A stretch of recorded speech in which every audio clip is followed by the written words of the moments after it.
And there we go. And now do we All right, clap? 3, 2, 1, clap. Clap. Yeah. Oh, that's I didn't hear terrible. anyone Yeah. else. Like, I just like hit my wrist. Well, I was doing it right to my phone. Just a little clap. I feel like should've my thrown phone saved to the clap ground. was more vibrant. Same. Yeah. I heard like a little subtle clap from Andrew, I think. That was me hitting the phone. But anyway, We've got just another cold open. yeah, I mean, we're keeping them strong. Alright, hello, and welcome to the VODcast, episode 4. Don't think we have a title for this one. Yeah, we'll figure that out after. I am the host of this episode, Dylan, and Ew. joining me today is people who will introduce themselves after I finish talking. Okay. I'm Elijah, and and we have a very special introduction.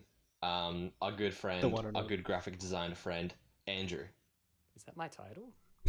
That entire thing, yeah, that's your whole name. Yeah. Ah, You can only refer to you as the one and only graphic designer Andrew. Yeah, whatever I said, that's your title. Yeah, but it was I something made 2 like that. thumbnails, and now I'm the graphic designer.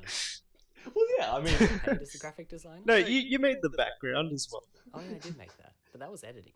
True. you did the logo as well with like the animation with the disc coming out. So I did, but that was filming. I am a man of many talents and procrastinating schoolwork. oh, indeed, very versatile are we?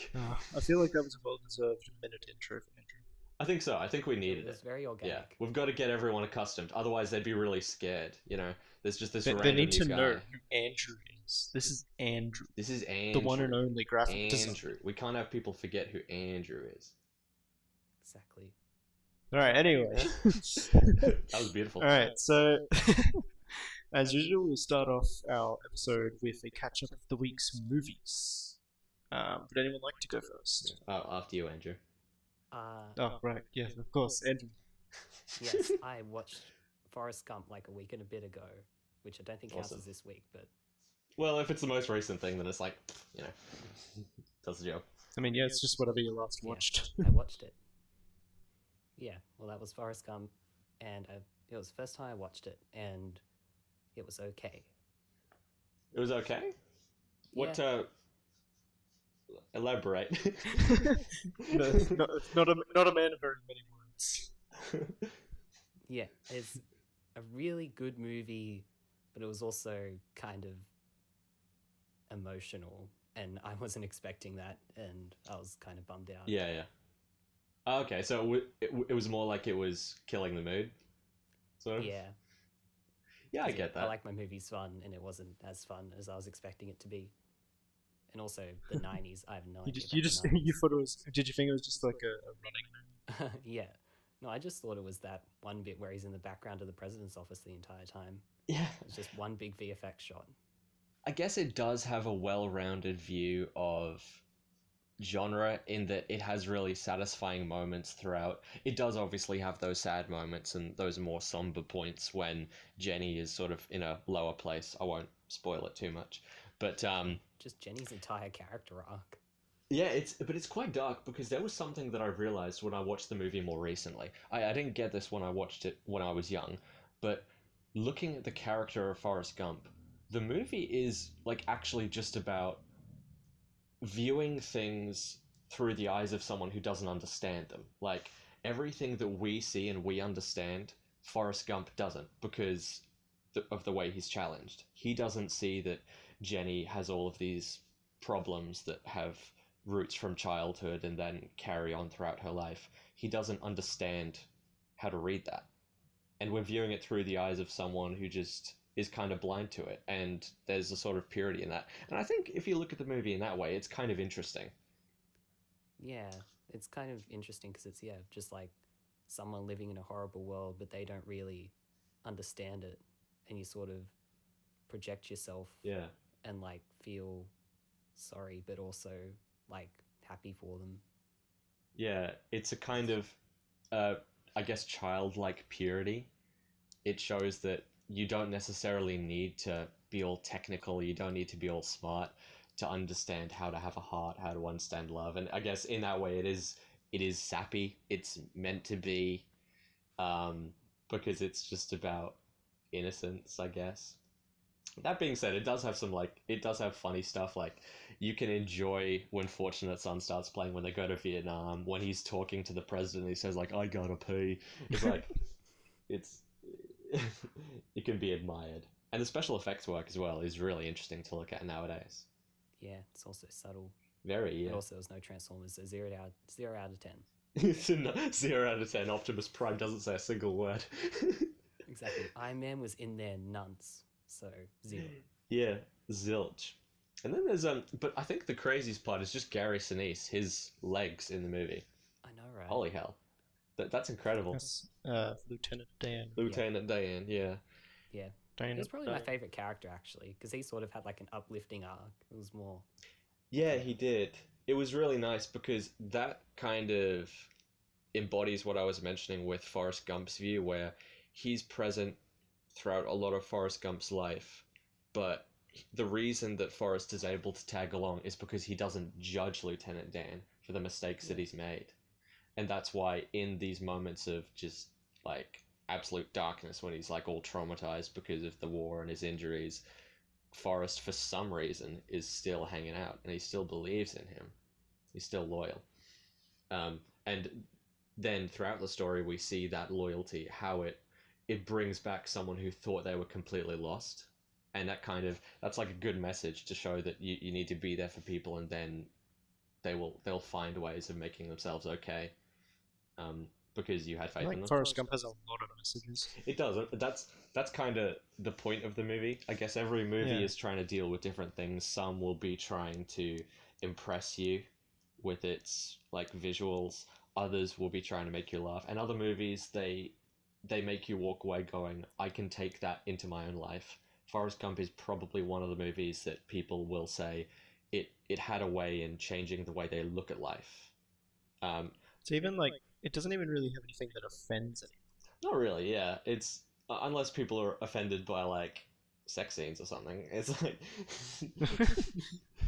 Yeah, we were watching it with mum, so that was kind of awkward. yeah, but I think it's good that they're funny though. There's ways to break the tension because that part at the beginning with Sally Field. Oh, and Sally Field is great in the movie as well. Jeez. That character of like the badass mum. I love characters like that, and I'm like, you go. You know how to run the world. Like like a box of chocolates, Forrest. But yeah, so was that idea of it being a bit too sappy, was that the main thing that you didn't really vibe with? Yeah, my taste in movies is usually more like the fun, like, what's the word for it? I was gonna say extroverted, but like escapist. Like Escapist, yeah. yeah, like, there's, it shows the depressing realities of life, but those depressing realities are already in reality.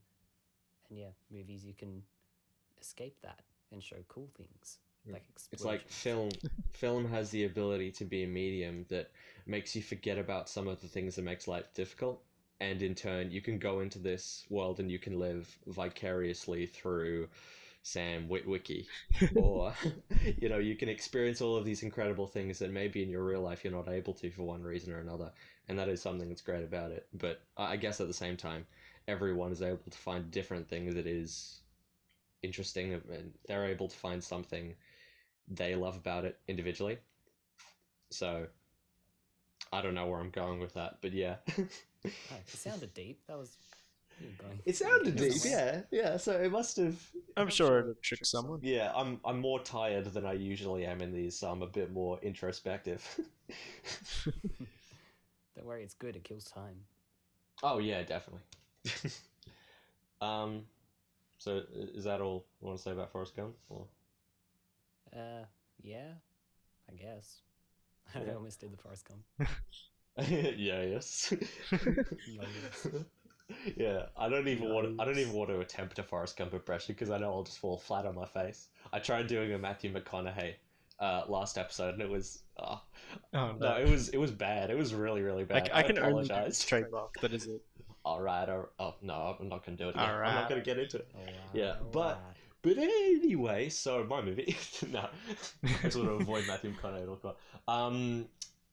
Yeah. So I was actually kind of questioning what movie I should talk about because I have seen a couple, but none of them really.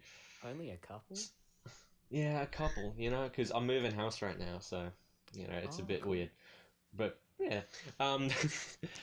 Oh damn! I won't know you live Oh, you're not going to Wait. be able to Yeah. sneak into my room at 2 a.m. and throw water at me. anymore. Yes, because that's a very accessible place to me. Oh, but you didn't even get. You just drive 2 hours anyway. It's like you're ruthless, ruthless. I I tell mean, you. Danzig tried to get me to drive 3 hours just so we could do the south to north. Yeah, I mean, it could have been fun. It would have been a bit of fuel, but we'll get there eventually. Once this whole coronavirus situation is over, things will Yes. clear up. Yeah, But- just need people. That would be good. And What do then, people look like again? yeah, I'm starting to forget the sound of human The only interaction. people I have for reference is I this I profile swear to God, picture. because I'm so used to conversations being held through Discord. You've got those awkward pauses that people have. So in real life, how am I gonna be able to manage like the flow of a natural conversation? You're just gonna try and gonna- mute no, yourself in real life. just. Yeah. Like I'll suddenly go like, sorry, I need to go to the bathroom. Better mute. I mean, I know how to deafen myself in real life, or at least I've said it once. It's No, strange. imagine times. just you're in lockdown and the only picture you have for reference is my profile picture. like of what other a people look reference like. of the humans. Is Yeah, just, of what people look like other than yourself. This is the only picture you've seen for 3 months. you'd think that people were quite intimidating. We'll definitely have to show this on screen in the video. Yeah. Oh, does that mean we have to make Andrew do like a ton of work? What do you mean me? I mean, He's making you take over. well, no, I do audio editing for the. I'll do all the easy Okay, parts. fine. I'll do all the other stuff then. I mean, it's literally just putting the video and then having it continue afterwards. So we just have the same layout the entire time, and then we just throw in one photo. Because if It's we, this photo. It should be 'Cause the if- only thing we change in the format for the entire time we do this podcast. yeah, we do this for ages, and it's never something we carry out again. Okay, It's only when I'm host, and I'm never allowed to host again after this. Dylan just exits Kick the you out of the show. chat. But I just take a back seat. if I'm able to segue back real quick, Yes. Oh, yeah, talk. I was able to watch a couple of movies. As you guys may know, I was working down film history, and I decided to stop once I finished the 1950s, mostly because while I was able to like acknowledge the movie's technical achievements and the reasons they're important to cinema, I wasn't feeling it at the time. It was more a mood thing. I watched Seven Samurai and Playtime, and I was acknowledging everything that was great about them, but I wasn't really feeling it. And I thought, geez, I need to watch something that just really gets me. So, on that note of something that really gets me, the movie I'm deciding to talk about today is Cat in the Hat. Starring Mike Myers. Classic. Starring Mike Myers. It's so like, how do I even begin to comprehend? I gave it 1 star, just to preface. Oh. It is a mind-bogglingly strange movie because of some of the weird, the lack of continuity in, I guess, what demographic it thinks it's making the movie for. It's hard to even pinpoint this because I'm watching the movie and it's like this fire. I'm like, what do I even specifically talk about? Though I was entertained. Don't get me wrong, I was very entertained watching it because I was with some friends analyzing all of these strange details. First thing I want to mention is the cinematography is done by Emmanuel Lubezki, who is, for my money, one of the greatest cinematographers in history.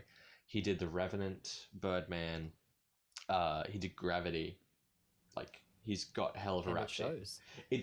Oddly enough, it does. Like, deadly serious, the cinematography in the movie, in Cat in the Hat, is actually quite good. They use, like, quite wide focal lengths, so dolly shots look very extreme.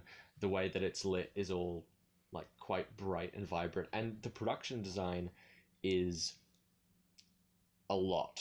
I'll say that it looks very Dr. Zeus, to the point where you think maybe it shouldn't have looked this stylized in an actual film with human beings. It was very stylized. Highly, yeah. Like you've got the boss of the mother.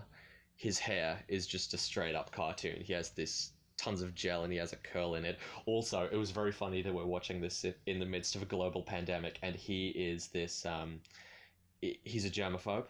So every time someone tries to shake his hand, he shouts at them and just like shouts, "You're fired!" And then he grabs some lotion and rubs it all over his hands like he's the guy from The Aviator. So that was a bit of a chuckle. But what's confusing is you may think that a movie like Cat in the Hat is meant for kids, and you watch it going, I need to filter everything that I look at with that lens, knowing that it's made for kids. It's obviously going to be very simplified, and that's okay. But then you have all of these jokes about like the IRS and like satire about classic infomercials, which are obviously catered towards an older audience, but then they're surrounded by all of this stuff which is clearly for kids. I don't think there are any fart jokes, but like some of the humor was very strange. It's just mind-boggling. It's just like it's a very stylized movie, but it feels right to do for Dr. Seuss. It does. Like you it looked very Dr. Seuss, and it fit its style that it went with. Like it never abandoned it at any point, like some movies do. I mean, in a way, but it was the level of humor was inconsistent. Sometimes it would be for adults. Sometimes it would be innuendos. I can't speak that much on it. I haven't seen it since I was in primary school. Right. Did you enjoy it at that time? I remember enjoying it. Okay, yeah. I think I've only seen it like twice though. I just remember when I saw it when I was little, I was just scared of the cat. Straight up, because I just thought it was surreal even then. Yeah, I mean, it is. Yeah, I never thought it could be fake. I was like, this could happen somewhere. I mean, I guess I was probably watching it with maybe the best or the worst crowd, depending on how you look at it, because we were breaking down everything in the movie. We were looking at scenes where they'll be sitting down, like watching, like the actual cat will be sitting with the kids, watching another version of himself up on like a soundstage, and we're like, so is he cloning himself? And these guys play D&D, so they were like, is he doing an incantation? Is he doing like XYZ spell? And they were getting really into it, and I thought, low-key Deadpool stole from this movie.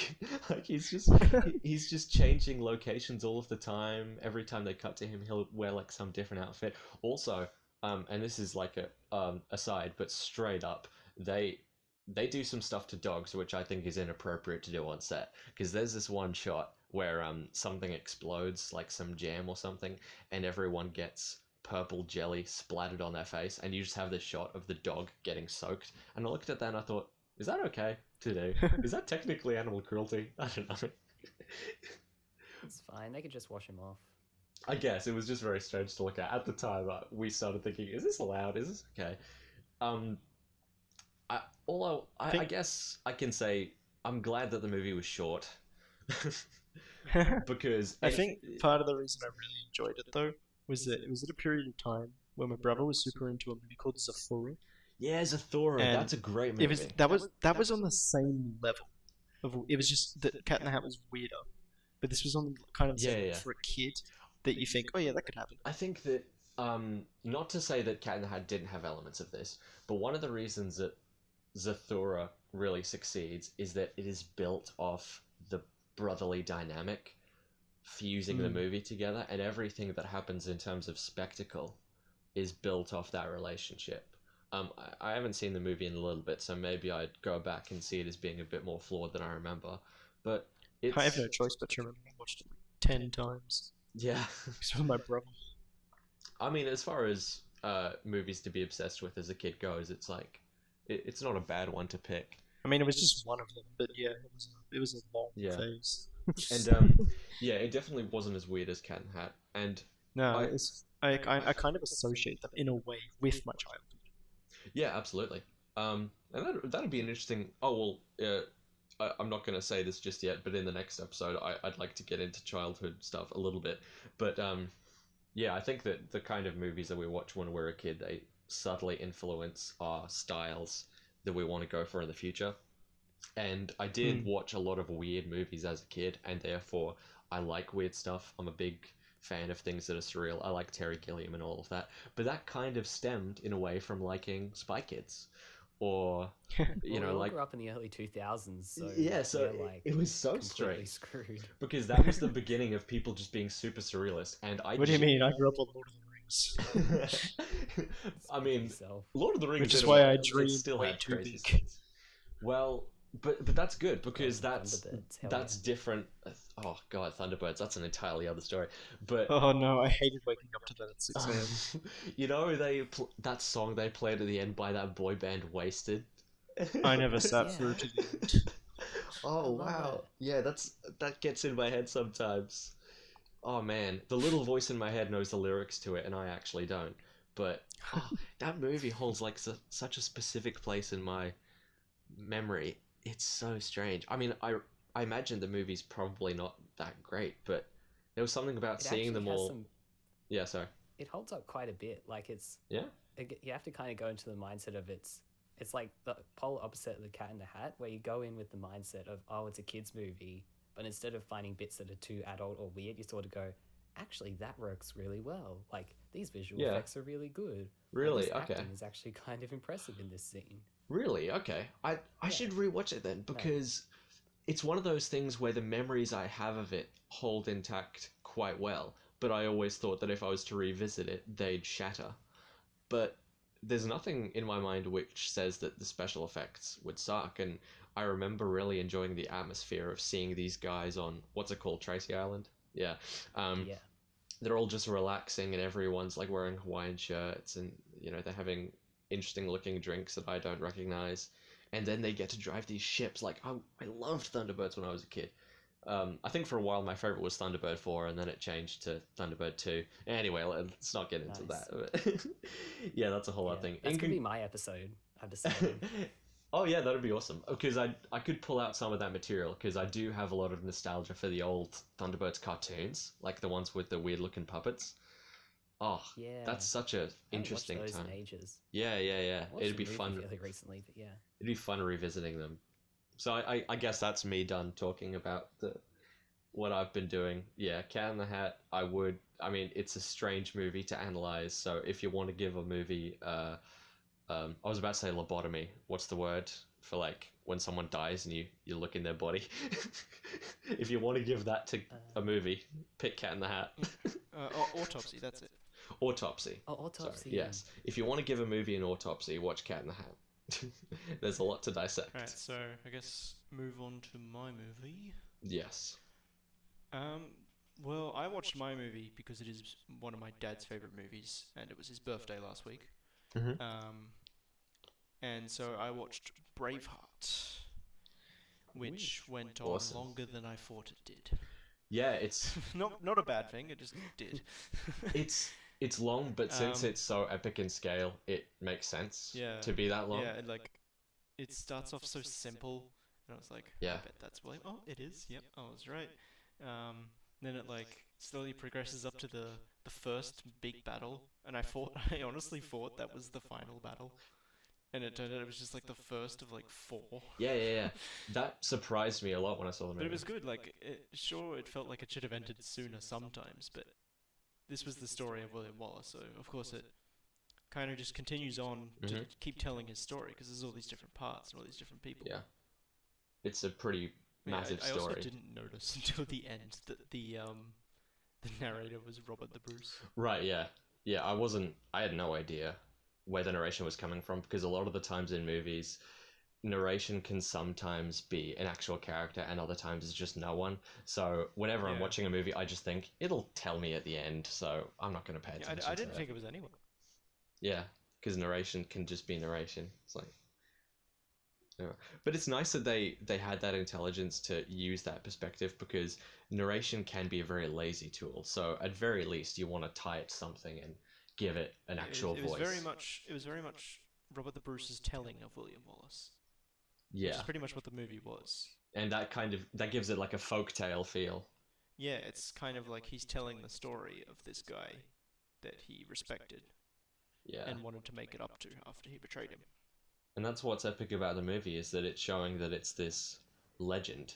And also, that is one thing that makes me okay with some of the historical accuracies that the movie has. Oh, sorry, Yeah. historical Yeah, like, inaccuracies. I honestly don't care about historical inaccuracies as movies because it's a story. Like, Yeah, it's a narrative. It can be surely as you wanna heightened as it learn wants to from be. it. Yeah, like when people complain that that's what they didn't like about the movie, I'm like, so what? Did you enjoy yourself watching it? Yeah, like, did that bother you when you were watching Looney Tunes back in action? Like, it's... No. Movies are allowed to be different from reality. That's one of the A lot things of that's great movies about change movies. history. Yeah, like, look at Inglourious Bastards. Yeah. It's making a deliberate point. Sure, this one's meant to be a historical piece film in a way, and it's meant to be about a historical figure. But we can't guarantee anything happened that way. Sure, show all the evidence you want. It doesn't mean it's right. Exactly, there's no way they can get it right. But what they do need to get right is tell a compelling story. That trumps everything else. So Yep. it doesn't really matter. Like, they use modern day swearing, and I'm fine with that because I'm able to Yeah, get it's not like invested they in that. And speak it's Gaelic. yeah, because you can manipulate things to be a bit more accessible for audiences, and maybe in some filmmakers like Robert Eggers, they won't want to do that, and in movies like The Lighthouse and The Witch, he'll put in a lot of effort making sure that linguistically it lines up with the time, and that's fine. That's its own style of movie, but not every movie has to do that, especially considering that Braveheart is a big budget movie. I mean, I believe it was big budget, and it's Ooh, massive scale.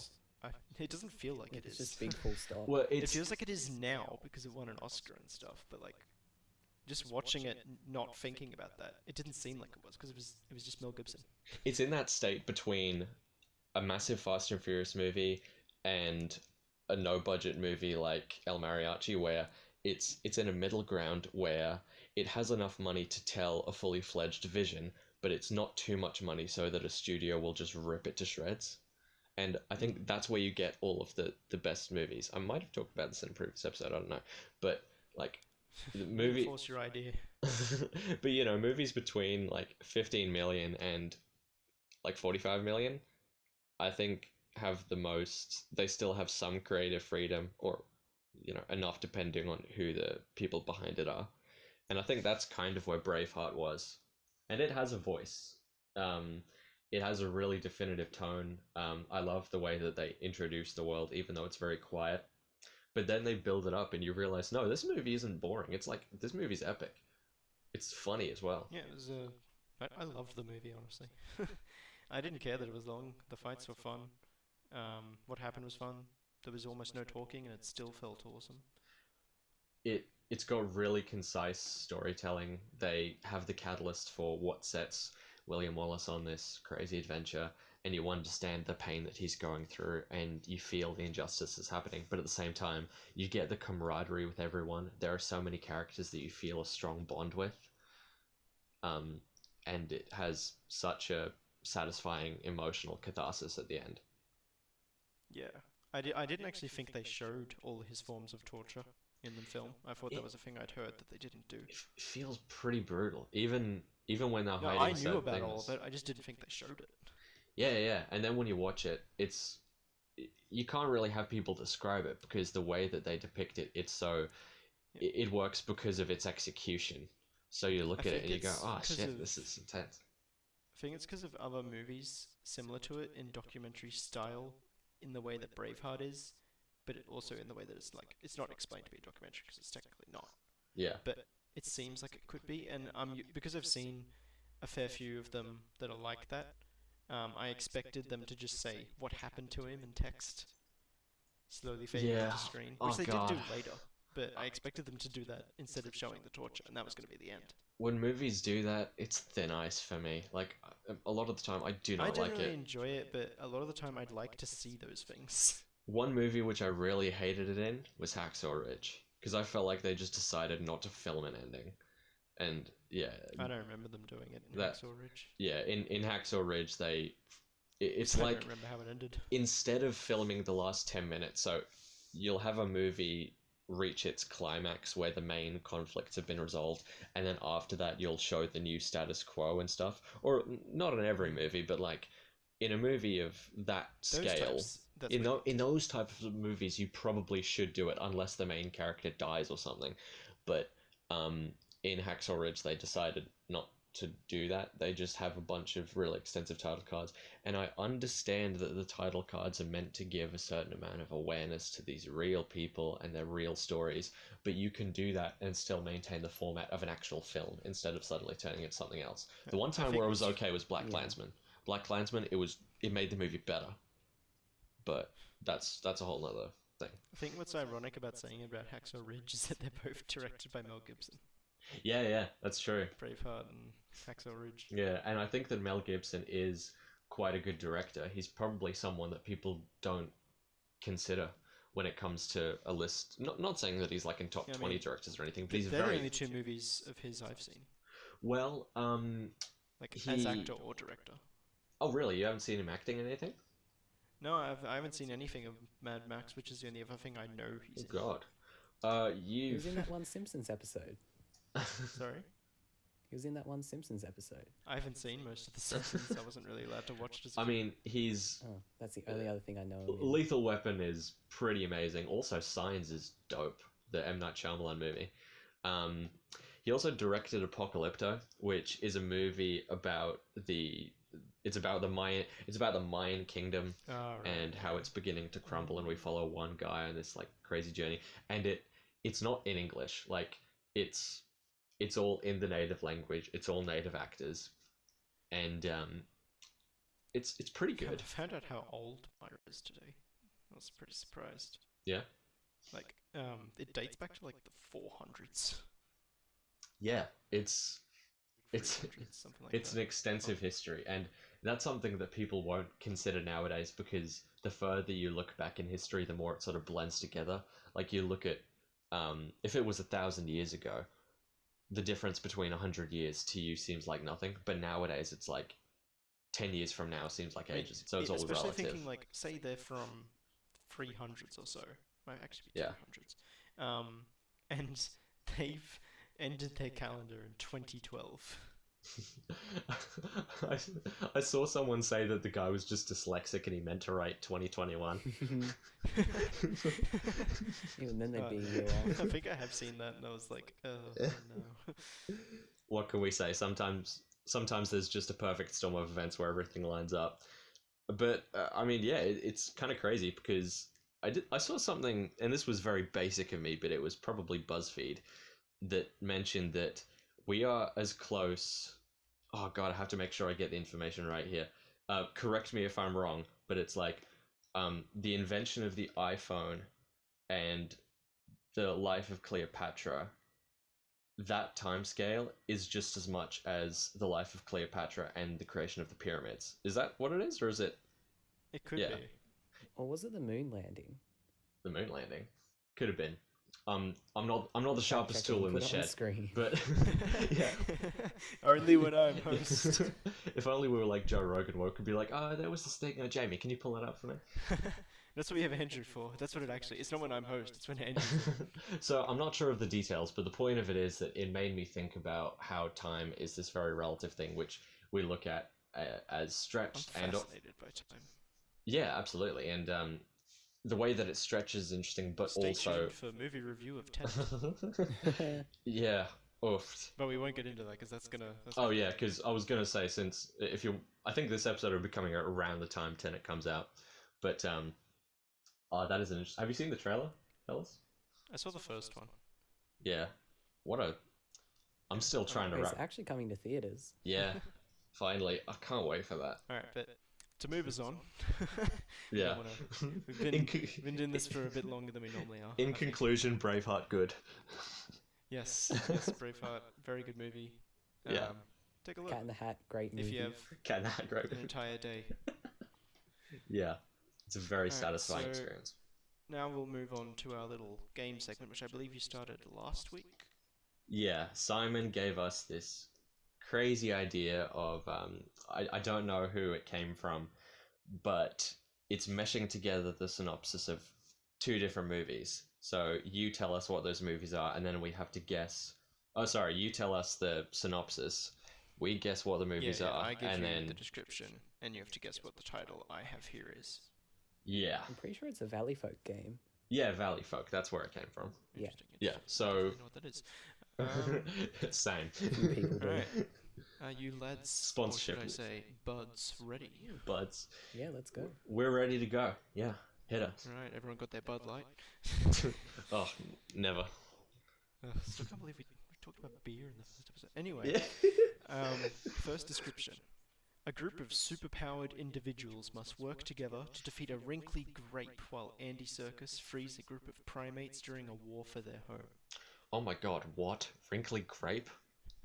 What? You'll get it. Oh, what the fuck? Oh yeah, I should elaborate.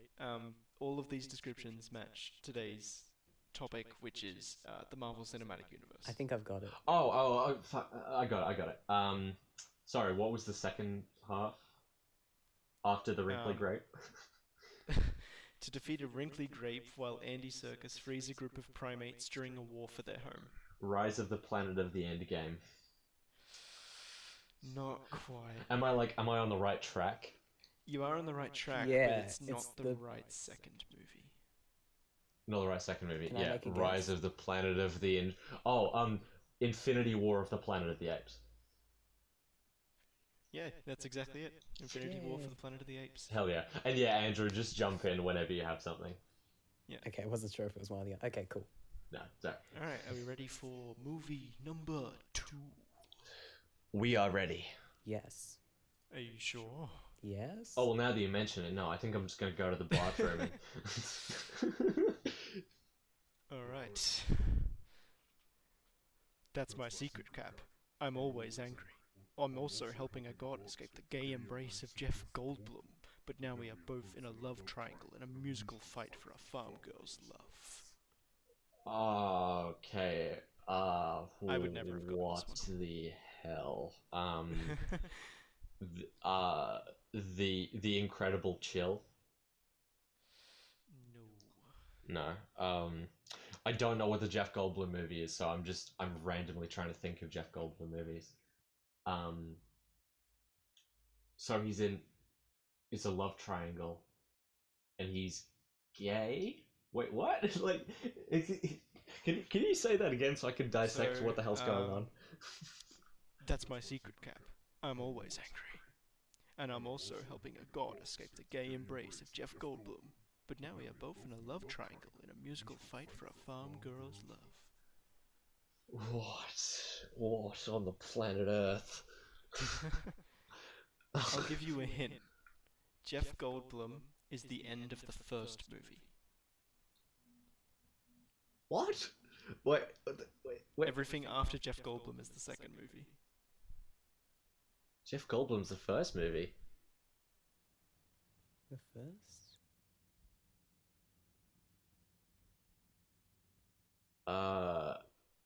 Andrew? I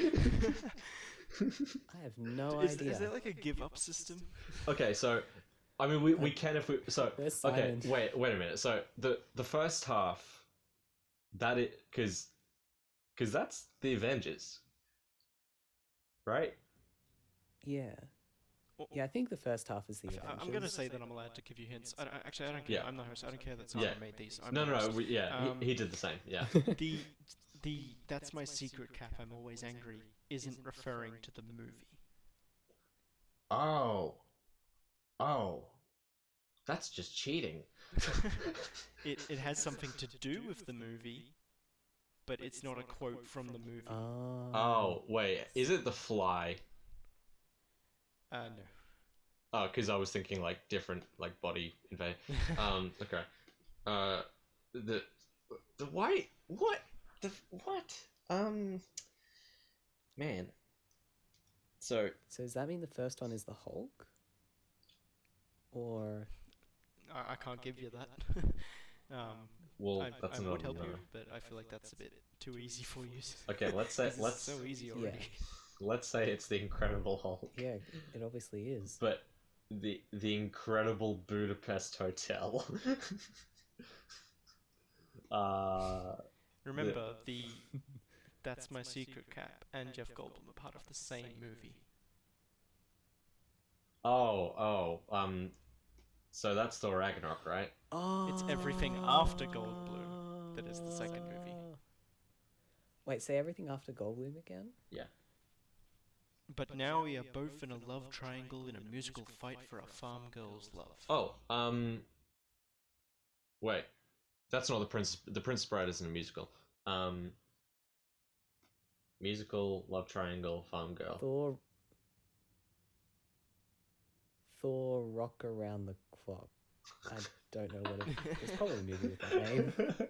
Alright, do you guys wanna give up? Yeah. I mean, I give up. Dang, I figured out Thor Ragnarok, but I can't figure out any other bits. Yeah. Oh, this is gonna murder me, isn't it? Alright. Movie 2.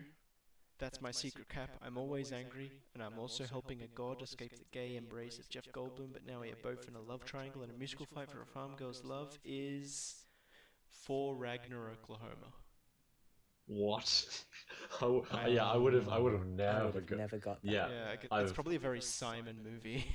I should have just started naming southern states. That would have been smart. Yeah. Why didn't we think of that before? Damn. Oh man, I don't even know anything about Oklahoma. Are we ready for movie 3?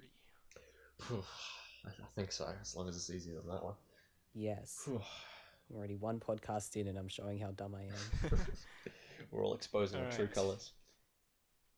An arrogant surgeon injures his hands and can no longer operate. So he discovers crazy monk magic to find a human raised by apes and needs to save his family from poachers. Ooh, Doctor Strange of the Jungle, Dr. Tarzan, George of the Strange.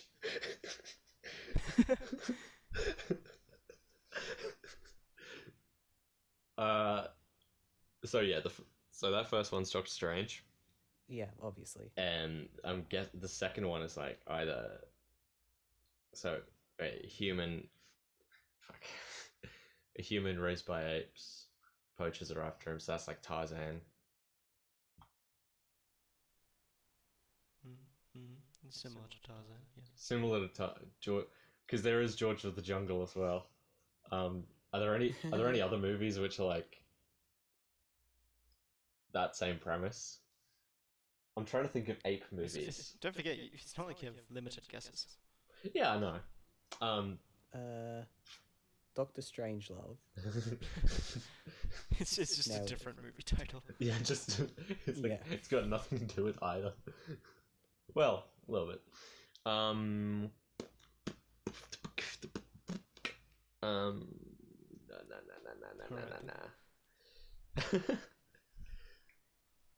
see how it be. So it's not George of the Strange. It's not Doctor. No, it's not Doctor Jungle. Doctor of the Jungle. I mean, you're getting pretty close. I am very warm. It can't be Doctor Strange of the Jungle, can it? Not quite. What am I missing? I'll give you a bit of a hint. Simon likes to merge words. Ah, motherfucker. Okay. No.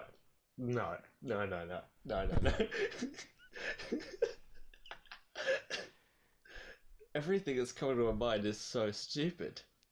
Go, please give it a whirl. That means you're close. Okay. Dr. Strungle? No. I told you it was Okay, forget what I said.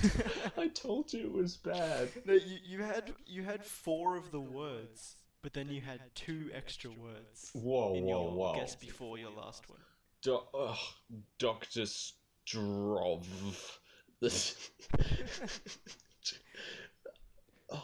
What? He is a doctor, and he is of the jungle. He is a Dr. George of the Jungle? Doctor what, sorry? Dr. George of the Jungle? No, it's remember the merging? Doctor Strange of the Jungle. Oh, it's closer. Doctor Strange. Straw. Alright, I really don't think you're gonna get the very specific Oh. merge he's done here. Oh. It is Doctor Strange George of the Jungle. Oh my god, that's horrible. Oh, Oh my god. Because Ow. the first two letters of George are the last two letters of Strange, so he's put them together. Oh my goodness. that would make sense if this was on paper because it's spoken. Yeah. It's like physically. Yeah, impossible. because I'm thinking of it phonetically, not tracking.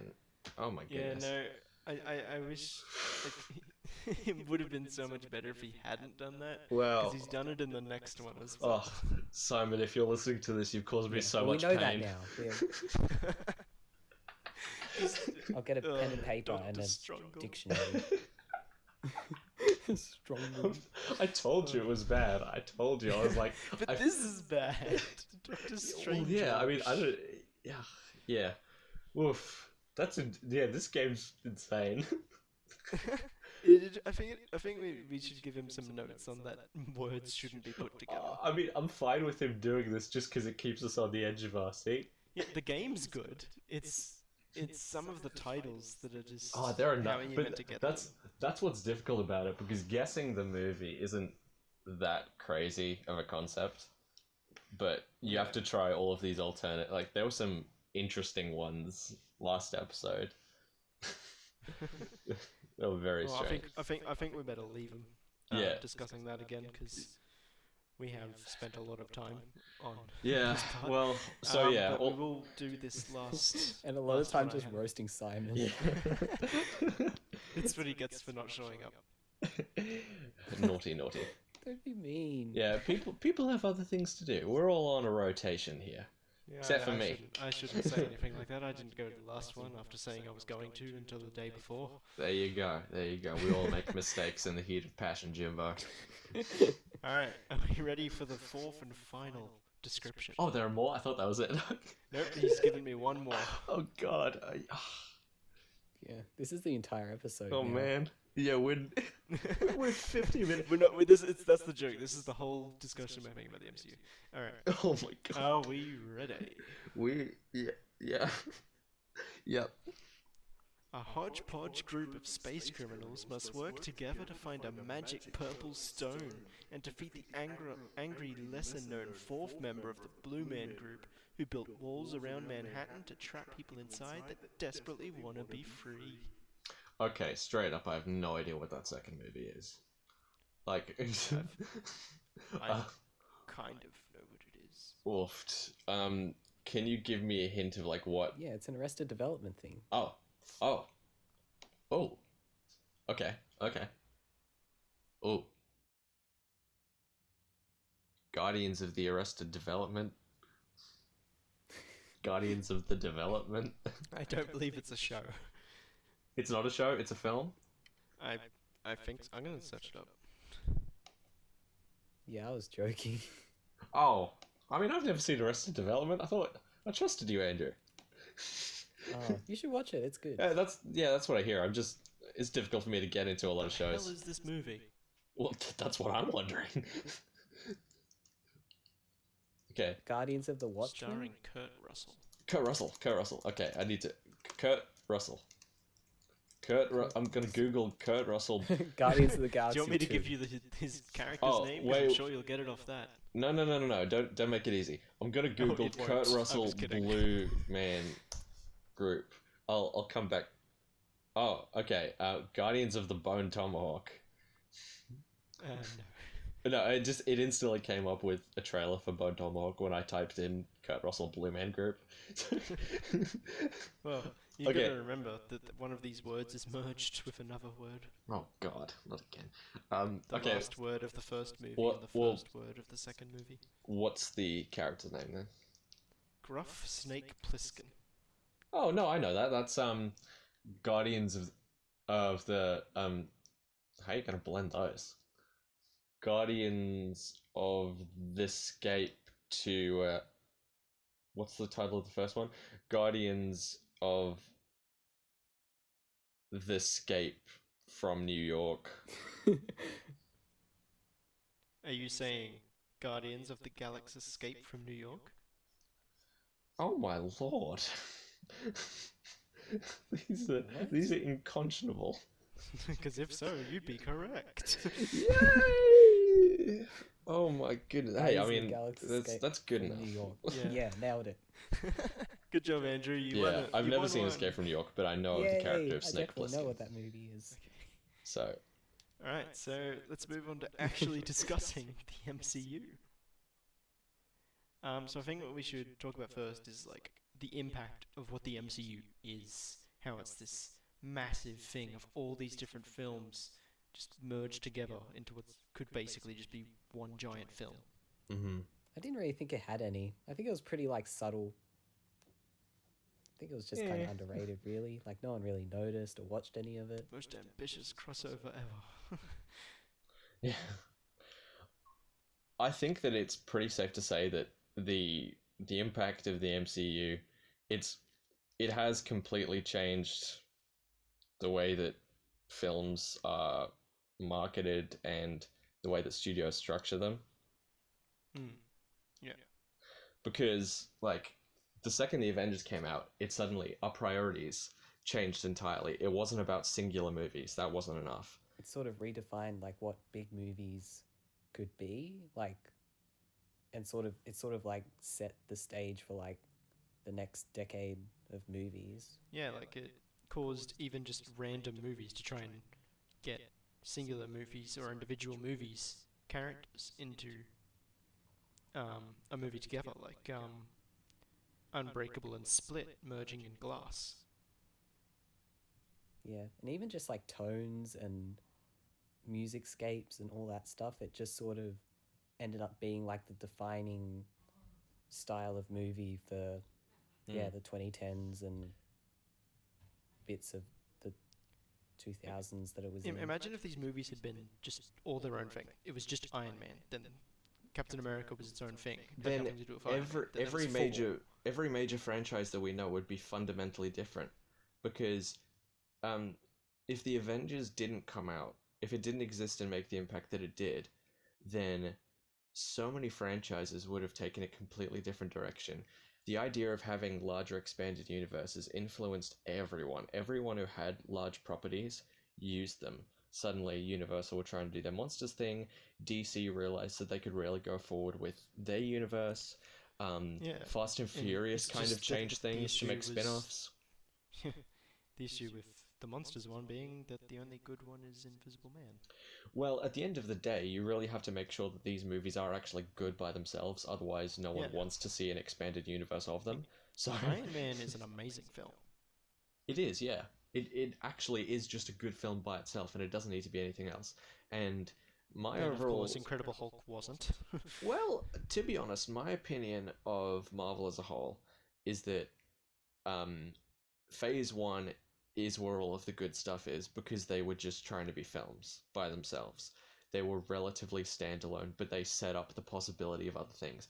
But the reason that it was amazing seeing the crossover in Avengers, and there's nothing like that. There's the way that they came together. Nothing in film has ever had that same feeling. It's because they all had their own individual tones. We all were like accustomed to seeing these people in their own worlds. We knew the characters really well, even though we just had one movie or two movies in the case of Iron Man. We understand what archetypes they fit into. So when we see them, we wonder. They don't need to introduce the characters. Yeah, you have these brief scenes which set up roughly who they are, which is done very well. And Avengers is a really well-written movie, like genuinely. Yeah. Every single line of dialogue from each person, it's like, that gives me a little microcosm into who they actually are. It's like, if they hadn't done the individual movies prior, then in Avengers you would have had to have origins, or at least speaking about their origins. You might have had flashbacks. It just wouldn't have worked. And it would have bogged down the story. Exactly. You know, it wouldn't have made sense. It would have just slowed things down, because the Avengers has a hella brisk tone. Like, it's fast-paced. Yeah, like it accelerates into action very quickly. And the reason it accelerates so fast is because we have like, and this is a good thing. Is it 5 minutes to introduce this character, they're brought onto the team? Then we go over to this character, we get a quick scene with them, then we go over to the team. But in that time, it's utilized so well because we get everything we need to know about that character. Things are set up that are then paid off, especially with Hulk. And Yeah. we understand the Well, relationships between everyone. As much as it could pay off with Hulk. I would think that, I mean, in the Avengers, the first one, Hulk was done really well. Hulk is. I love Mark Ruffalo as Hulk, and the Oh, way yeah. that they did Hulk through the entire MCU. Like, Even Professor Hulk. awesome. yeah, as much as I I love like Professor Edward Hulk as Norton, well. it's like Mark Ruffalo brought something to the table that no other actors are able to do, which was He is by far the best Bruce Banner. they showed that He even The beats someone who reserved shares side. the same last name. yeah, they showed that reserved side of him so well. He played Bruce Banner, like the human being, exceptionally well. We understand the conflict that's going on inside of his head. We understand how he's so smart. A big problem that a lot of large movies have is they say a character's smart or skilled, and we're like, well, like, show us. Yeah, that's very true in things. You just kind of like spat out that they're smart. Like we were saying about how Avengers accelerates super quickly, like they're then able to carry that like through the rest of the entire like through the rest of the films, like to the point where, you know, Infinity War and Endgame are like you basically start right at the final chapters.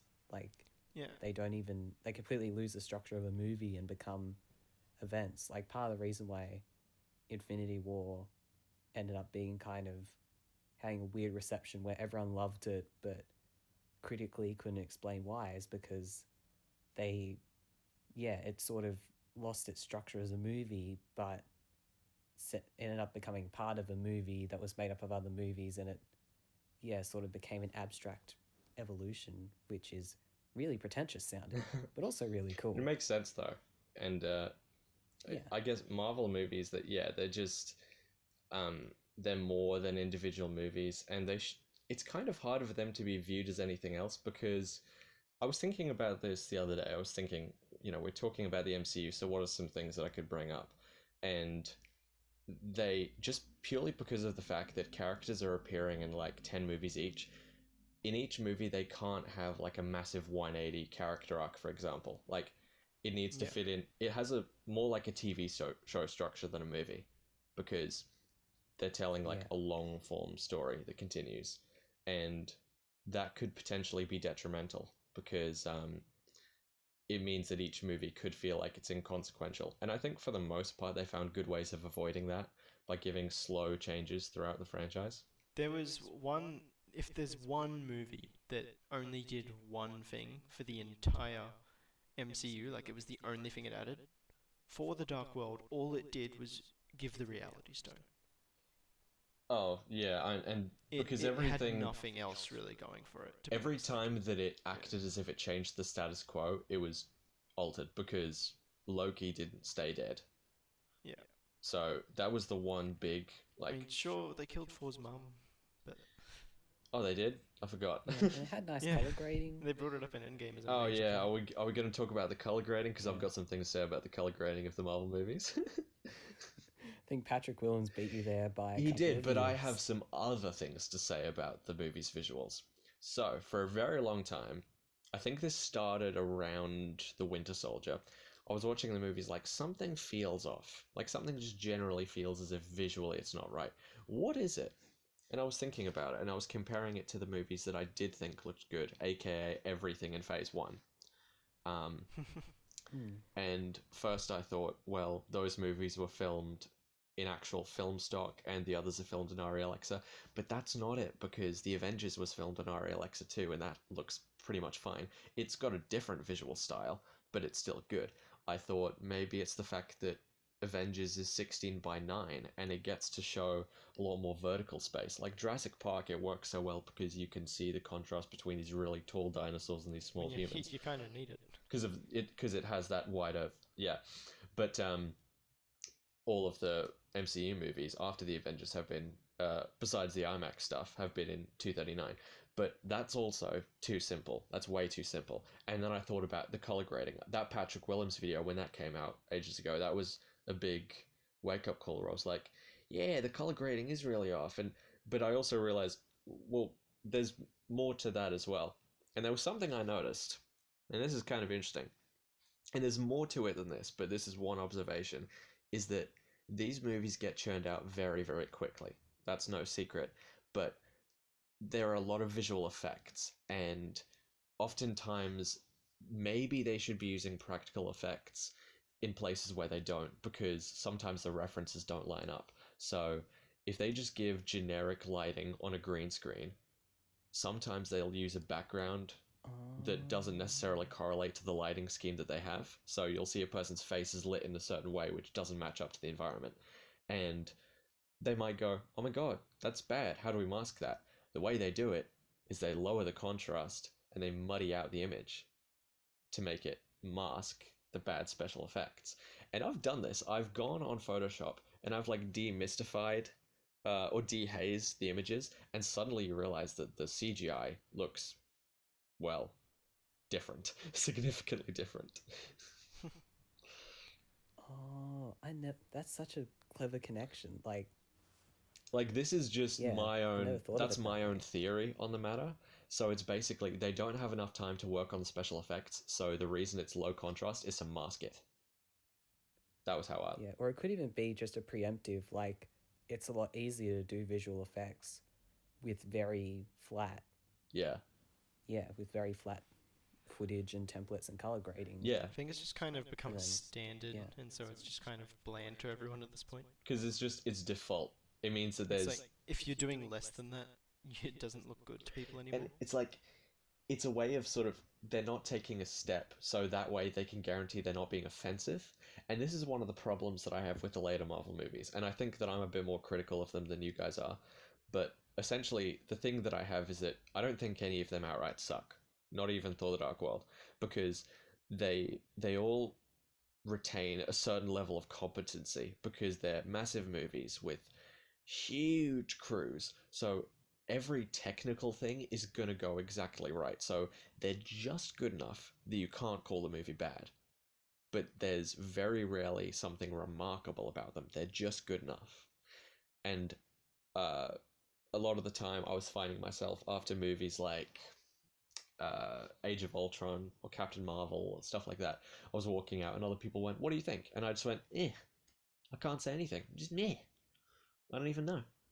Um, Now, this isn't the case for all of the movies. I think that Civil War has a lot of interesting elements when it comes to us understanding the characters. I think that Infinity War has a great pace to it, Yeah, there's definitely good points about each of those movies. definitely. But my overall problems with it is just that workman-like quality of it, where it's like there's no risks and everything is very inoffensive a lot of the time. So it's just there's also another thing I noticed. Is that so these movies are cinema experiences, right? They're best when you watch them with massive crowds and you can cheer throughout the whole thing and you can laugh at all of the jokes and it's really great. Yeah, if you got the social competence for that, yeah. But I noticed something interesting when I watched one of the movies at home. I think it was probably Infinity War because I do like that movie. I noticed that the way that the jokes are structured are very strange. And you wouldn't notice it in a cinema because Kind of 'cause everyone. they don't laugh at the jokes. Yes, this is what it is. They know that the cinema has an internal laugh track and they build that into the timing of the jokes. You ever notice that? Like, if you watch the movies Yeah, by I themselves without that, it's awkward. well, I've not found that because I enjoy the jokes. I'm Okay. a fan of that style of comedy. Right, But right. I can definitely see how other people might find that strange, but to me it doesn't seem that off because they're the main comedy movies I first watched. I wasn't a big Right, yeah. comedy movie fan. I was more of cartoons and Yeah. just kids movies and whatever Well, before high school. It's a very likable Um, style. and those it's those very are very charming. similar style of comedy. Yeah, for sure. I mean, I don't have a. Yeah, it's very quippy. I don't have as much of a problem with the jokes itself. It's more just the timing. There are some times when I look at the dialogue and I feel like it's a bit egregious, but that depends on every single case. I think that later on, once we get into the second half of Phase 2 and then into Phase 3, there are points when it seems like every character just needs to have quips, and there's no real Yeah, yeah. A lot of differentiating people brought between up. one or the other. Like everyone just has, it's like they wrote jokes by themselves, and then later they'll allocate them to a character. It's like I remember some stuff before Infinity War came out. People saying, "How the hell is it going to work with Iron Man, Star Lord, and Spider Man in one scene? Yeah, It's just going to be quip season." because and I think that in that movie it worked quite well because they found ways to They didn't differentiate. make it quip season. Yeah, they didn't, and when it was, it worked well. So, um, like, who do you serve? Oh, what am I supposed to say? Jesus? It's like that's funny. It's pretty funny. Mm. And then the whole thing with Drax, even though it does suffer from those timing issues I was saying, it's like it's a meme, and it's meant to be a meme because they understand the culture and the demographic that's watching the movie, and they understand what sticks. So that's why Drax is like great. I love how they turned him to comedy. Yeah, it is. Guardians of the Galaxy 2 isn't a very memorable movie, besides the fact that I mean, everything I with remember- Drax. it was pretty memorable for me.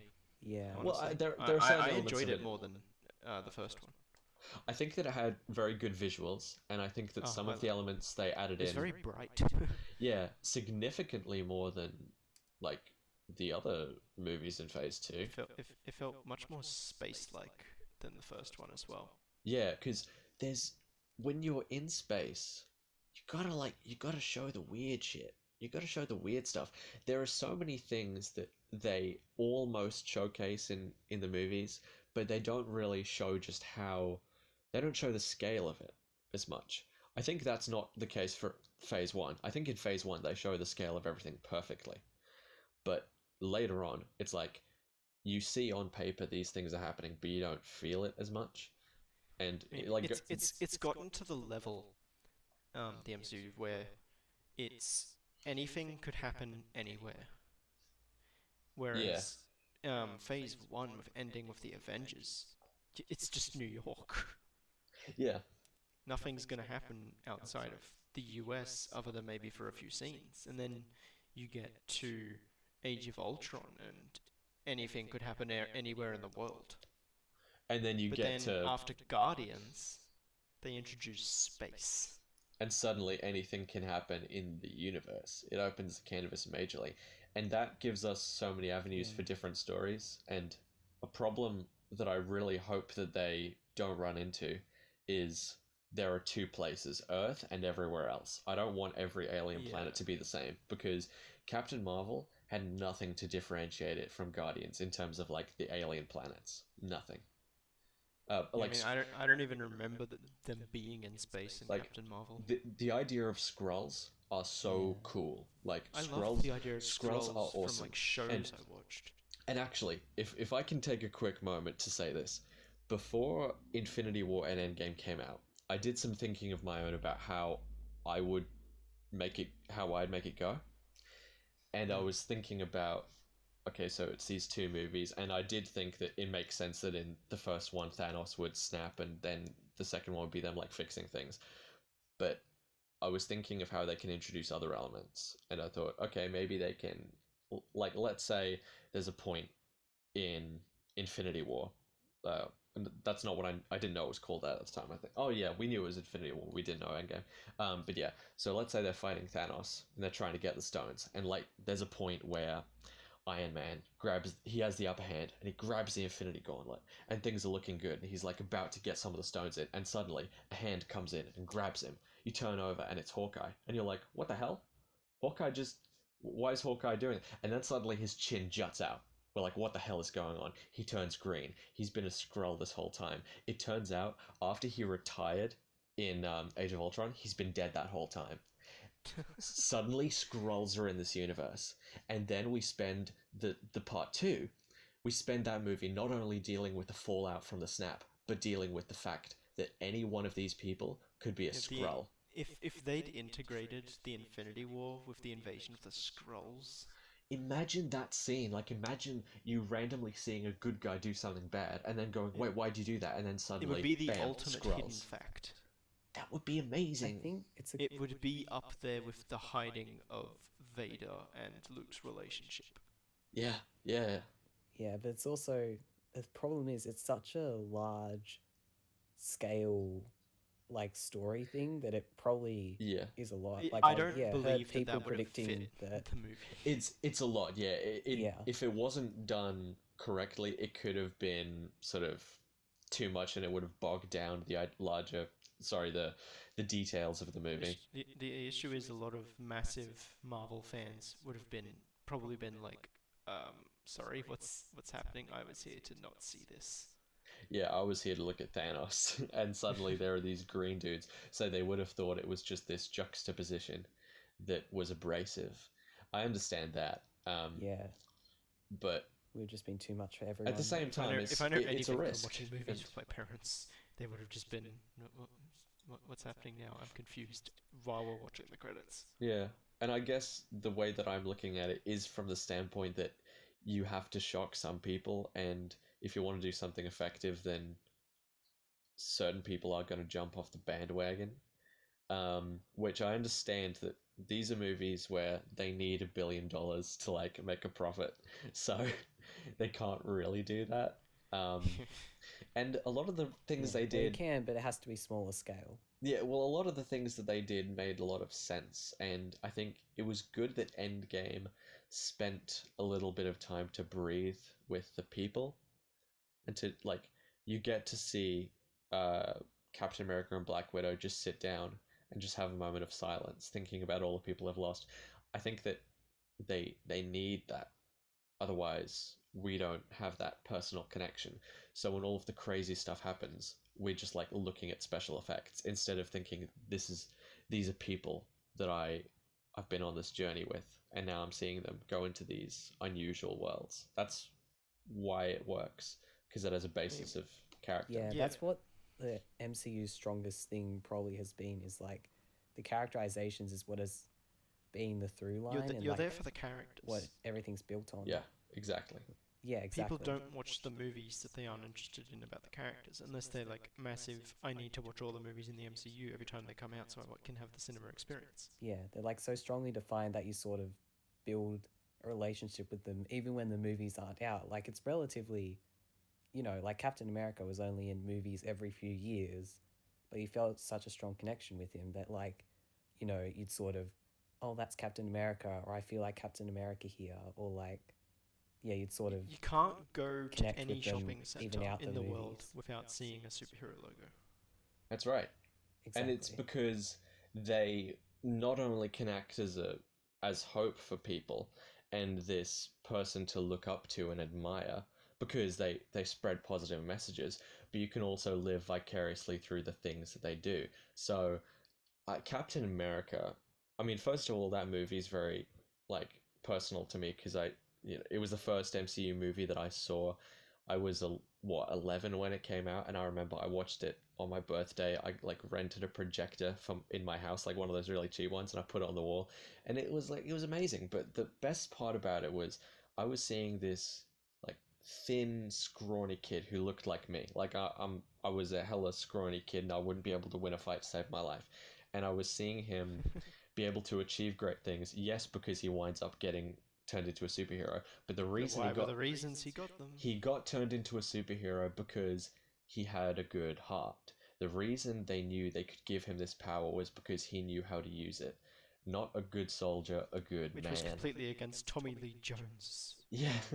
beliefs. But it's great they have those opposing forces. They get to show the different contrasts in mentality, and then when they show one rising above the other, they're making a statement about what the world needs. And every character has an element of that where you can look at them and see yourself. So obviously Iron Man, he's not an He- underdog, but I mean, he even has the heart thing as well, but quite literally. yeah. So when he gets the replacement, when his old version gets the before he gets the replacement, is given to him by Pepper and saying proof that Tony has a heart. yeah, and actually, to be honest, the plot of Iron Man 1 is very self-contained, and it's sort of, you can forget about it when you think of the grander scale of Marvel, because when Iron Man came out and there are these posters for it around, I say to my mum, "Mum, what's that movie?" And she knew a bit about it, and she says, "Well, it's about a man who is very, very rich, and he makes weapons, and he gets kidnapped by some bad people, and his heart is destroyed and he can't live unless he has a machine in his chest.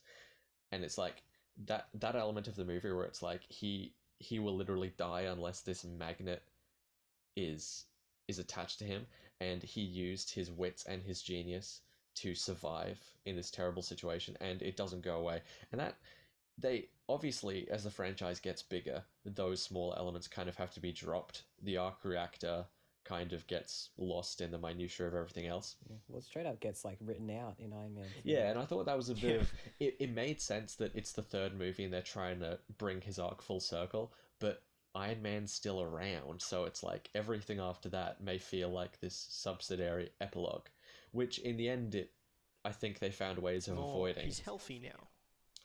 Yeah, I always I got really worried after Iron Man 3. I thought, is his character just going to be useless? And in Civil War, I thought, well, one thing I'm concerned about is that the line between Robert Downey Jr. and Tony Stark will become so grey that he doesn't even put effort into creating character. He just is himself, and it would be easy to get lazy there. And I don't really think he did, because I listened to a lot of his dialogue, and I think no one else could have delivered that well, but he did. Like, he said it convincingly. Like, he does merge the lines a bit, but not in a way that Tony Stark doesn't exist separately from him.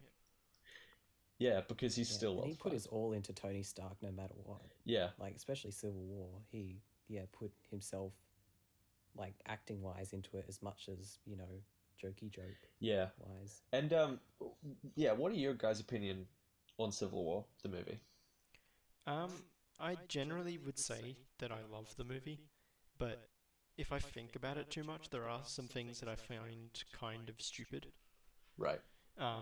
Especially the super elaborative plot of Zemo.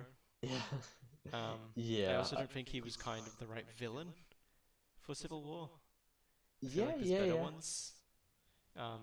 For example, your Skrull idea could have worked in Civil War. Possibly. It would have been a bit big for its bridges, though, because Civil War is this very... Yeah. It's it a had to movie be a about Captain people... America villain, really. Because Civil War is a movie about people's opinions, and that's what it should be. The most compelling part about it is this problem that all of the Avengers are facing, and they're opposing each other. And if they It was could... more, I think the issue was that you didn't really feel the split. Yeah, because they were still too closely tied, and there were points where you understand the conflict and you see this person is giving rational arguments for how they feel, and you understand based on their past why they would go with a certain side, and then someone else will be on the opposite end, and you understand that, so you see a certain conflict, but you don't feel how strong the conflict is, how much they're opposing each other. Well, speaking of Civil War and how that's done, I think that's the perfect thing to tie us into comparing it to DC's attempt at an MCU with Batman v Superman. Well, because those two, you can compare them so much. Well, so there are a couple of angles you can take it, and one is the fact that the MCU started off by showing us these characters by themselves and then the crossover, which means that we get a lot of catharsis from seeing these people come together, as I mentioned, since Justice League didn't really do that. You can say that, but what I would say for BVS is that their characters are so established from decades of people knowing them, from Dark Knight to the original Batman movies to the original Superman movies. Yeah, so we already know, because on the flip side of that, I was going to say that there's nothing innately wrong with starting off showing them together, because they're, like, everyone knows Superman. Not everyone knew Iron Man 10 years ago. Everyone knows who Batman is. So I don't necessarily think that that was the problem. I think that it actually could have given them an advantage because they were being unique, but the reason it also didn't help that even though I don't really agree with Zemo as the villain of Civil War, I agree less with Luthor being the villain of PVS. What a piece of fruit! Like, not even the actual character of Luthor; it's the way they did his character. Oh yeah, because Jesse Eisenberg is a good actor, but I don't know what the hell, like. Why was he written like that? Why was he performed like that? He was a mix of Luthor and the Joker. I don't even really which makes strongly sense when it's remember. Batman and Superman, but it's not something you do. I don't. I, Yeah, like when you're getting upstaged by the guy from Two and a Half Men, it's a bad sign. but it's. I don't even really remember his motives. And Lex Luthor has never had really He, like compelling well, motives, but they yeah, always they made never really sense. explained why he hated Superman. Well, they did that whole thing where it was like he hates deities, which could have Yeah, been it's enough like, if they oh, explored his gods. psychology more, but it felt so like every time he said it, we weren't thinking about him psychologically. We were just thinking, "Ooh, Zack Snyder's talking about religion and gods, and ooh, there's slow motion. Ooh, what a pretentious." You know, it's like, uh, I mean, it, more intellectual people might have been thinking about that. I was more thinking, like, I didn't even really notice that, to be honest. It was more, what are you doing? well, yeah, Wait, exactly. that was executed by Luthor? Wait, that was part of his Yeah. plan? Wait, it was more that for me. And it doesn't make sense. All of these things that he's putting together. I mean, like, It's how just is he doing it? Why is he doing it? And anything like, that went wrong or right, Snyder's like, oh yeah, that was part of his plan. yeah. And they're also just the movies are so bogged down. And what it is, like I was mentioning before, that the success of the Avengers is what created the notion that everyone needs to make an expanded universe. And Yeah, because of that, people weren't focusing on quality. Um, they were focusing on bringing the movies out as quickly as possible. And in the case of Batman v Superman, the one mandate that they need to stick with is make it a good movie. Like make it cohesive and just like that's obviously easy said than done, but make it good. But they didn't think about that. They thought we need to make it they appease need the to see market. our characters together. We need to appease the market that people enjoy. So they thought, okay, well, let's give ourselves a creative edge over Marvel by making ours dark. It'll make us unique if it's dark. People didn't like the movie because it was bad, because it was poorly paced, because it was edited in a very strange way, because the script wasn't really that much like the script sucked. But then they looked at all of that feedback and they said, okay, the reason people didn't like it was because it was dark. So then they're in the middle of shooting Suicide Squad, and suddenly they Oh fundamentally no. they changed the tone of the entire movie. It's like this. Let's say that you're making a chocolate cake. Like, you know those chocolate cakes with multiple layers? Like, there's Yeah. one layer and then you put jam over it and then you.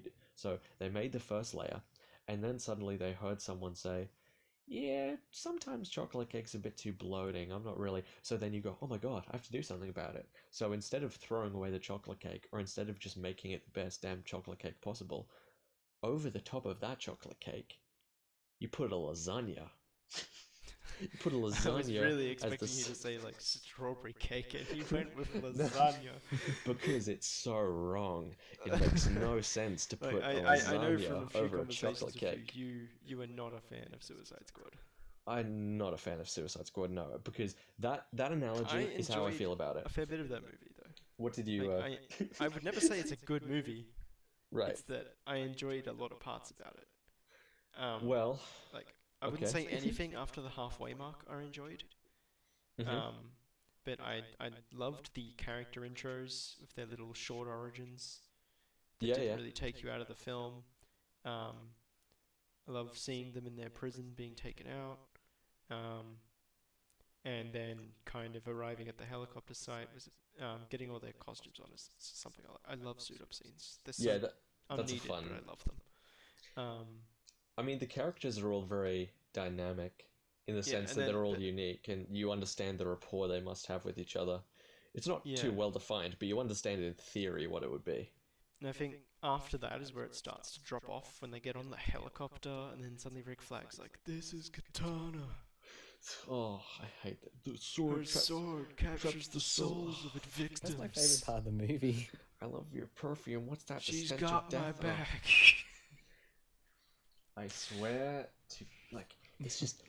First of all, everyone was talking about the editing, and I remember when I saw the movie first, I thought somewhere in the raw footage of this movie, there's an amazing film. I'm convinced of it. You, And then I you know took a what I step. wish they'd done in that scene? Speaking of Mhm. editing, Yeah. he just says Mm, this, and then it like does a really Japanese style zoom in on Katana. is Yeah. Katana, and then just like the character intro it did like with the others. That would be so good, and it would have stuck with that structure of intro. Because if she is a member of the Suicide Squad, then why doesn't she get an intro? Yeah. Like that's the structure that they've done. That's They why have the Slipknot's title not a part cards. of it. It's like it's because they formalize that structure so much with the title cards and the music cues and the flashbacks. So that's not something that you can go away with. If you do it once, you have to do it consistently. That's what I don't remember what I was saying about before, but keeping with the style, not abandoning it halfway Yes, remaining consistent, through. and It's that's kind of the hat.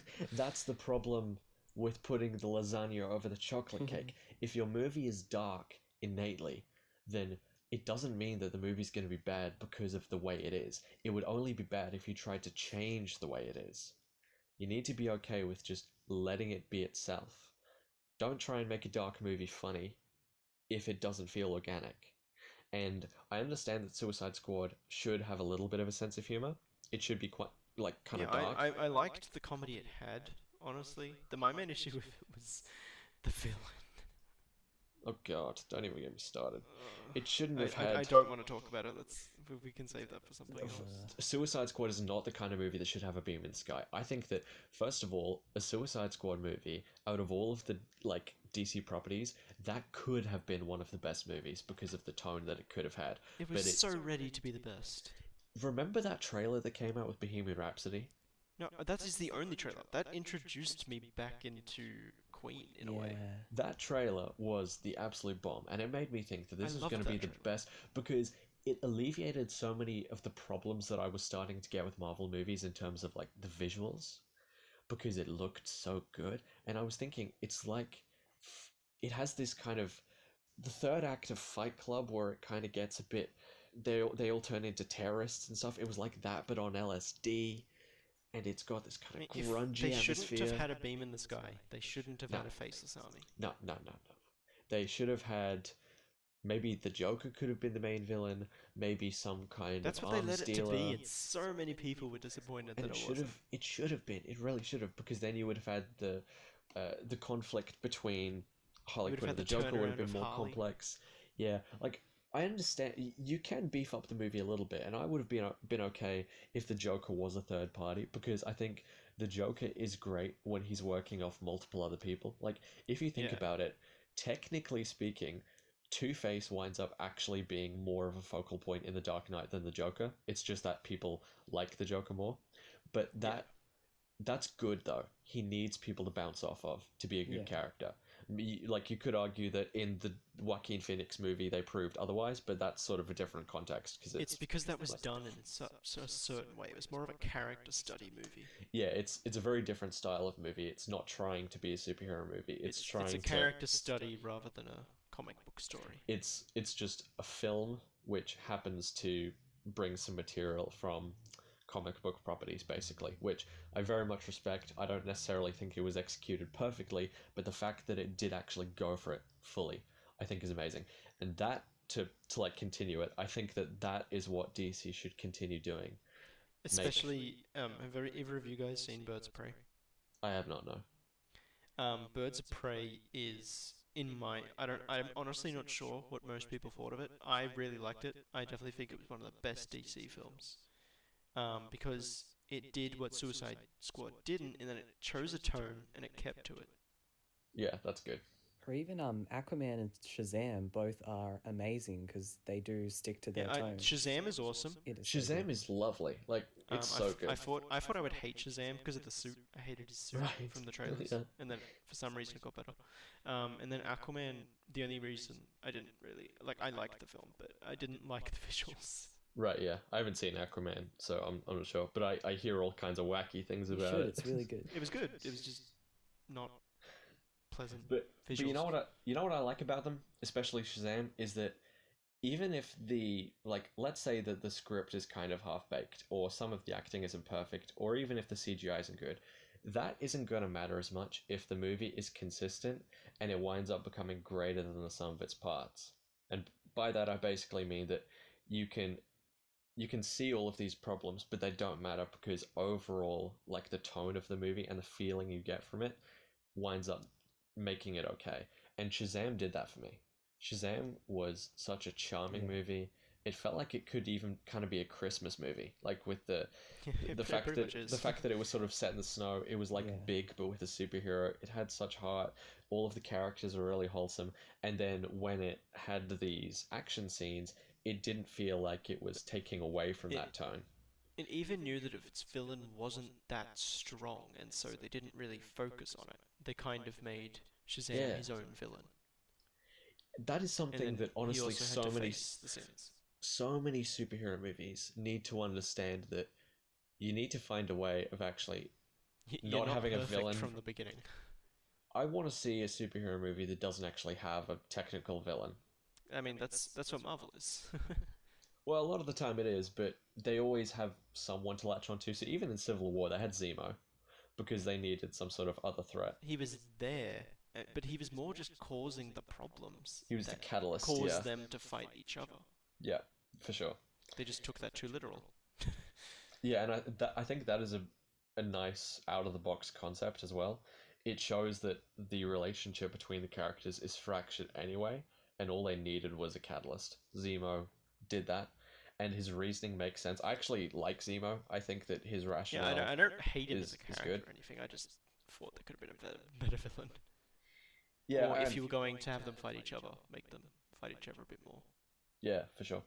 I think that if DC was able to go down the road of not every movie needs to be like the Joker, where it's like fully character study, serious drama, but just make them all unique. So the juxtaposition between Shazam and Joker is a perfect example. Shazam is pretty appropriate for kids.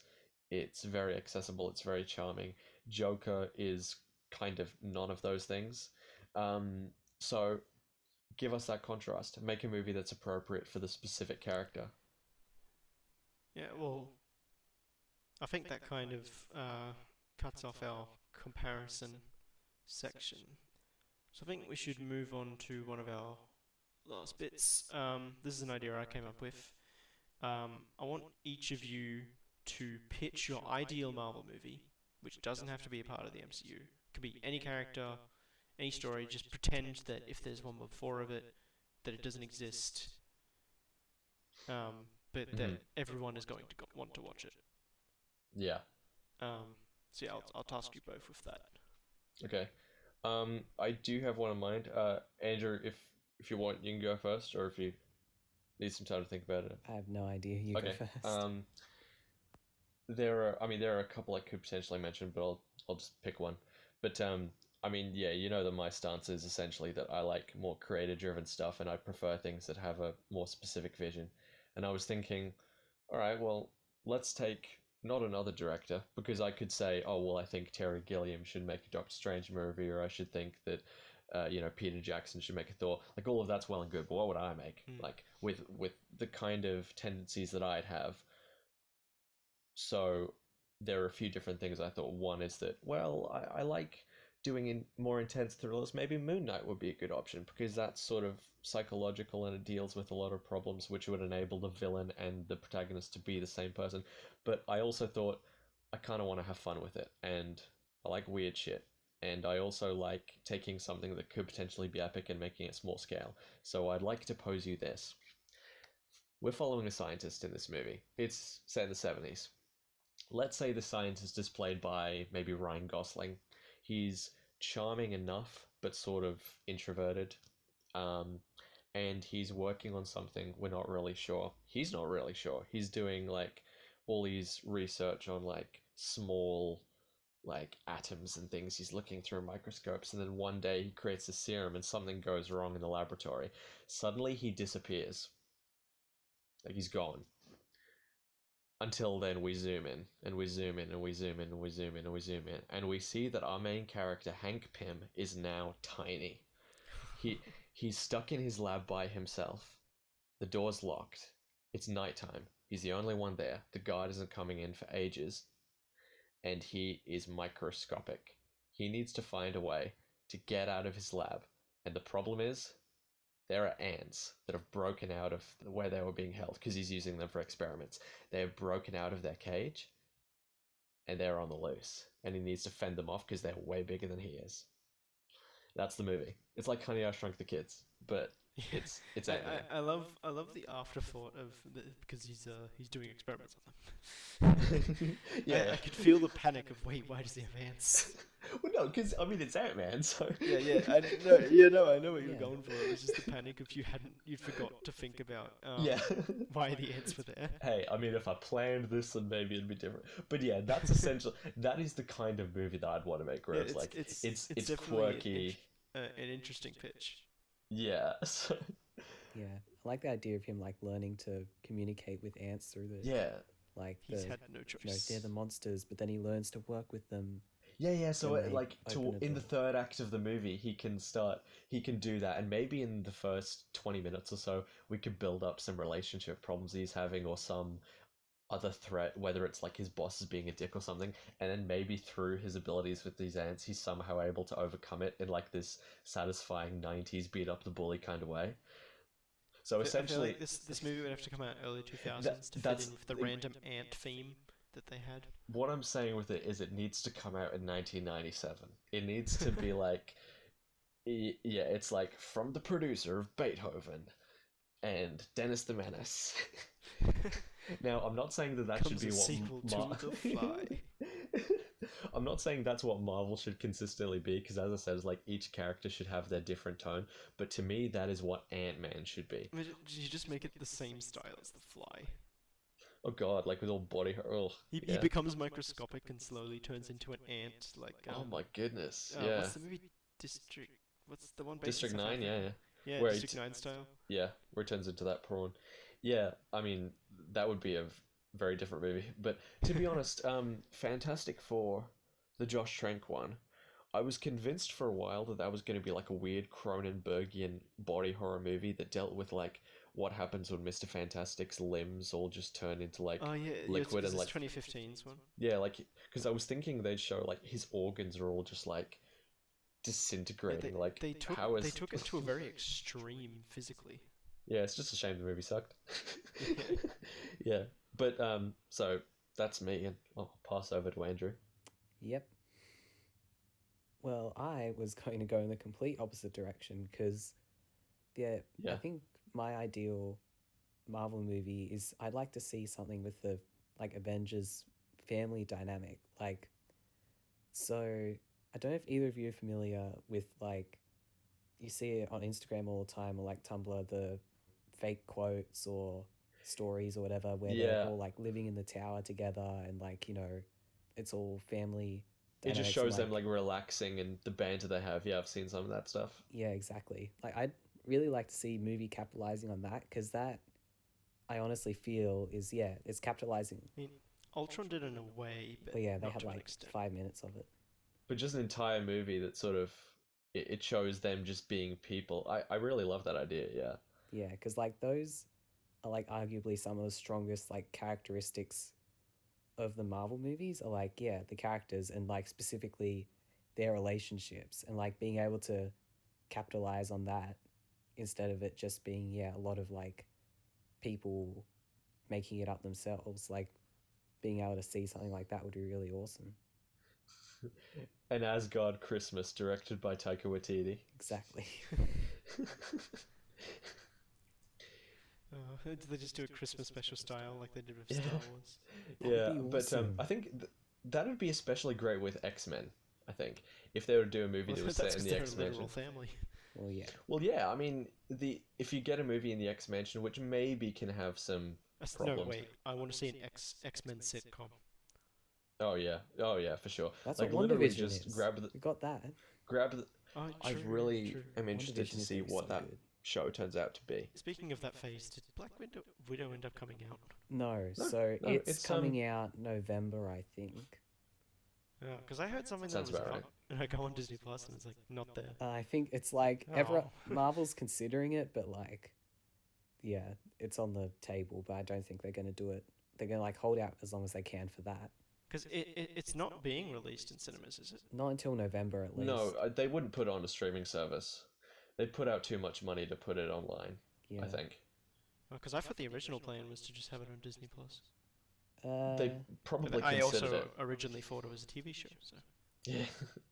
I think the plan was that they pushed back, so they have a schedule of like the next 4 or 5 movies that they're doing, I think, and they just bumped them all back. So Black Widow has They taken took the up each previous other's spot, slots. and yeah. What was the next one? Was it Inhumans? No, No, it was no, definitely not sorry, Inhumans. what are they? The Eternals. The Eternals. Sorry, yeah, you know Was what I mean. Eternals- The I same thought thing. it was Shang-Chi next. No, that's after Eternals. Oh, I remember they were saying that Eternals was going to be the end of I this didn't year, realize Eternals was so soon. Right. Yeah, I'm just looking it up. Yeah, which Black is why Widow, that's Eternals. the main one that's had a cast meeting at the last Comic Con. So Eternals, from what I remember correctly, yeah. So that's in post production now. It's finished filming, and it's meant to come out February 2021, and then filming now, or I guess was filming before COVID and will resume soon. Was Shang-Chi and the Legend of Ten Rings, which Marvel don't really do. Marvel have a lot of long titles now because Doctor Strange in the Multiverse of Madness. That's an out there title. Yeah, I like it. But Yeah, it's me also too, the me same too. as Birds of Prey and the Fan. I'm not even going to The, attempt fa- the to say the Fantabulous rest of and it, which they Ugh. only added to ensure you it's a Harley Quinn movie, not Yeah. a Birds of Prey movie. Was it Yeah, the Fabulous and Emancipation from what of I hear, Harley it's Quinn? the The fantabulous Fantabulous emancipation of one Harley Quinn. Yeah. Oh God. Yeah, but it looks like they're going for stuff now, which is really tongue in cheek, which I think it will be fun. I just hope that the movies are actually as tongue in cheek as these titles and the fonts would like make it seem, because Thor: Love and Thunder, like, come on. I'm looking forward to the most, I think. Me too. As well as we never thought they were doing a fourth. The reason it's valid in the case of Thor is that Thor 2 for a lot of people didn't really count, and even for some people Thor 1 didn't even count. It's like we finally got to see in Thor Ragnarok him actually become his own defined person. Now, in my opinion, I don't really think that's true, because even though Thor wasn't necessarily the most complex Avenger, you knew what his place was in the team. It's just that now he's more accessible, I guess. And I do love There was Thor a new Ragnarok. version of him, basically. The unfortunately, redirection. it's- The redirection is They what found a changed it. new avenue. What I really respect from Chris Hemsworth is seeing him be so candid in interviews, talking about how in Thor 2 and in Age of Ultron, he was beginning to grow unhappy with the direction of the character. So he was openly saying that he wants to do something which is actually gratifying. He's not just in it for a paycheck. And it would be very easy to be that way if it's this massive franchise. But he wanted to do something which was I don't genuinely think anyone compelling. would have said their favorite was 4 before 4 Ragnarok. Yeah, they would only say that if they think he's sexy, which is fair enough. But like, He was my mum's favorite, so on that note. oh yeah, like he's popular with the ladies, but Yeah. it's just in terms of their character arcs, everyone loves Iron Man because he has more meat to him, because Iron Man 1 really focused on him as a human being. Captain America has a really strong moral center, and he brings forth a lot of interesting messages. Hawkeye is a subtle badass, who I guess some people would consider an underdog since he's just there. He's more of an underdog because people don't care that he's there. Yeah, but I think that he had a good turnaround, because I liked Hawkeye as a character. He's good in Age of Ultron. Like, I love how Joss Whedon specifically made a point to say, let's make Hawkeye, like, let's make up for what we did in Avengers. Yeah, even in Avengers, he wasn't bad. Like, he wasn't a main No, yeah. player. It was but, that he became a villain, so you couldn't really well, yeah. like him. I remember when, like, my reaction in the cinema when I saw it, which, by the way, probably the best cinema experience of my life was seeing Avengers when it came out, and I'd imagine that for you guys it would have been like up there as well. I don't really remember it, but I do remember it was it was the first Marvel movie I saw in cinemas. I missed Yeah, out on same. all of Phase Yeah. 1 in cinemas. So first Marvel cinema experience was Iron Man 3, which actually is up there in my cinema experiences. I loved it. I do remember it definitely. I think it, kind of looking back on it now, I think it changed what I thought of movies, and made me more interested in them. Yeah, I mean, at that age, it's like Because what was that? 2012. That was I was like 11. yeah, it would have been about 11. because that's the most epic experience you can, because you're getting these crazy action sequences, which it's like it's so long, but it's Mm. so captivating in every moment. So the I don't know how long it actually was, the final battle, but it felt like it was about an hour. It was probably less than that, but there's always so much stuff going on. But the reason that we're able to pace through it so briskly is because it's always met with new challenges that they're facing and new character obstacles. We're completing arcs throughout it, so we'll have a quiet moment between, well, not a quiet moment, but like a little beat between Hulk and Thor, where they've just taken down a bunch of guys and they just have this sort of little I love silence, the and then Hulk punch. punches Thor. Oh, There's so many, and that was just I love they brought it back too. Marvel at that point was the most confident kid in the playground, and they knew that every single joke they were going to say was going to land because everyone loved them, and they didn't let it get to their head because they knew they could do it. And they did. That point when Loki is saying, "I'm a god, you dumb creature," and I will not be, and then Hulk just grabs him. That moment is iconic, and It's I so don't good care they what anyone brought it says. back in the It is best movie of the MCU. iconic. On that note, what do we think is the best movie? So that's your answer for the best movie in the MCU? I will always choose Thor Ragnarok. I love Okay. that movie to pieces. It's the only movie I would ever watch more than once in a week. More than once a month week. even. Holy. Because Wow. the way I watch movies, I don't watch a movie if I can remember the plot. Right, yeah. I very But rarely Ragnarok rewatch I can movies. enjoy even if I remember the plot. Yeah, because it's just a fun tone. And also the And I love all the improv humor. characters as well. He knew I loved snakes, and then I went to pick him up, and he went, "Buh, it's me," and they stabbed me. Yeah. I also just love Korg's humor, Taika Waititi's humor in general. Like, I think he's slowly becoming my favorite director. Yeah, Korg is the best character in Especially the after MCU. Jojo full Rabbit stop. as well. I am so excited to. Well, I guess what he's doing next is Thor: Love and Thunder, but I'm really excited to see what new IPs he comes up with, because Jojo Rabbit was a I mean, complete 180 from You don't even have to talk about his movies. Don't forget he had a massive part in Mandalorian. Yeah, he did. His career in general, because Jojo Rabbit was a complete 180 from the iconography of his New Zealand movies, which they're all very good, but they fit into a certain wheelhouse. So, uh, you watch Boy and Eagle versus Shark, and you think, okay, so I know how this director is, but Jojo Rabbit's different. Like, it's Yeah. it feels aesthetically different because, I mean, for one thing, he has more money, but it is so important that he has that, he has that creative freedom now. Thor Ragnarok definitely brought him out of being trapped in New Zealand. Yeah. Whoever it was that chose to pick him was a genius and also just skyrocketed his career. Yeah. And because I would think that Taika Waititi is one of the better directors that they have hired, and because he has such a specific vision, he's a director and a writer. He is not just a director by trade, he is a filmmaker by lifestyle. Like, films, he creates films, he doesn't just direct movies. And because his style is like so specific to his voice, he's like one of the first people the first people outside of Phase 1 to actually let his voice be shown in a Marvel movie. He snuck a Taika Waititi film into a blockbuster, Yeah. and that's amazing. That's awesome. It was difficult for other people to do that. I think that Marvel have for sure hired some pretty good people, but they haven't really showcased their true abilities because they would have had so much blocking their creativity. Like, I don't know what Joe and Anthony Russo's director style is, to be honest. I mean, I don't think I've seen anything of theirs other than the MCU stuff. Yeah, so it's kind of hard to judge. I mean, Ryan Coogler, I think, is an excellent director. But like, have you guys seen Creed and Fruitvale Station stuff? No, I don't think I have.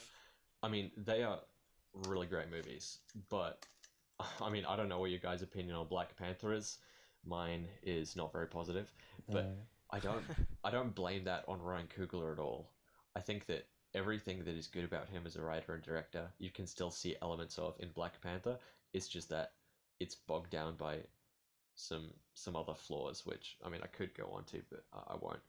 I mean, Uh, my opinion is that it's a good movie. Um, it's not really for me, which is exactly what it was. It's right. it's not for me. The marvel of it all. It's not designed for someone like me at all. Um, but it is a very good movie in its own right. Yeah, it's like I can understand why people enjoy that movie. I don't disagree that people should enjoy that movie. Oh well, I mean everyone's allowed to enjoy whichever ones they I want mean, to yeah, because there's some movies. It's just I'm all mean that like there's some movies that people are like, what? How can you like that? yeah. But yeah, I respect the people who like that movie. If you like that movie, cool. Mhm.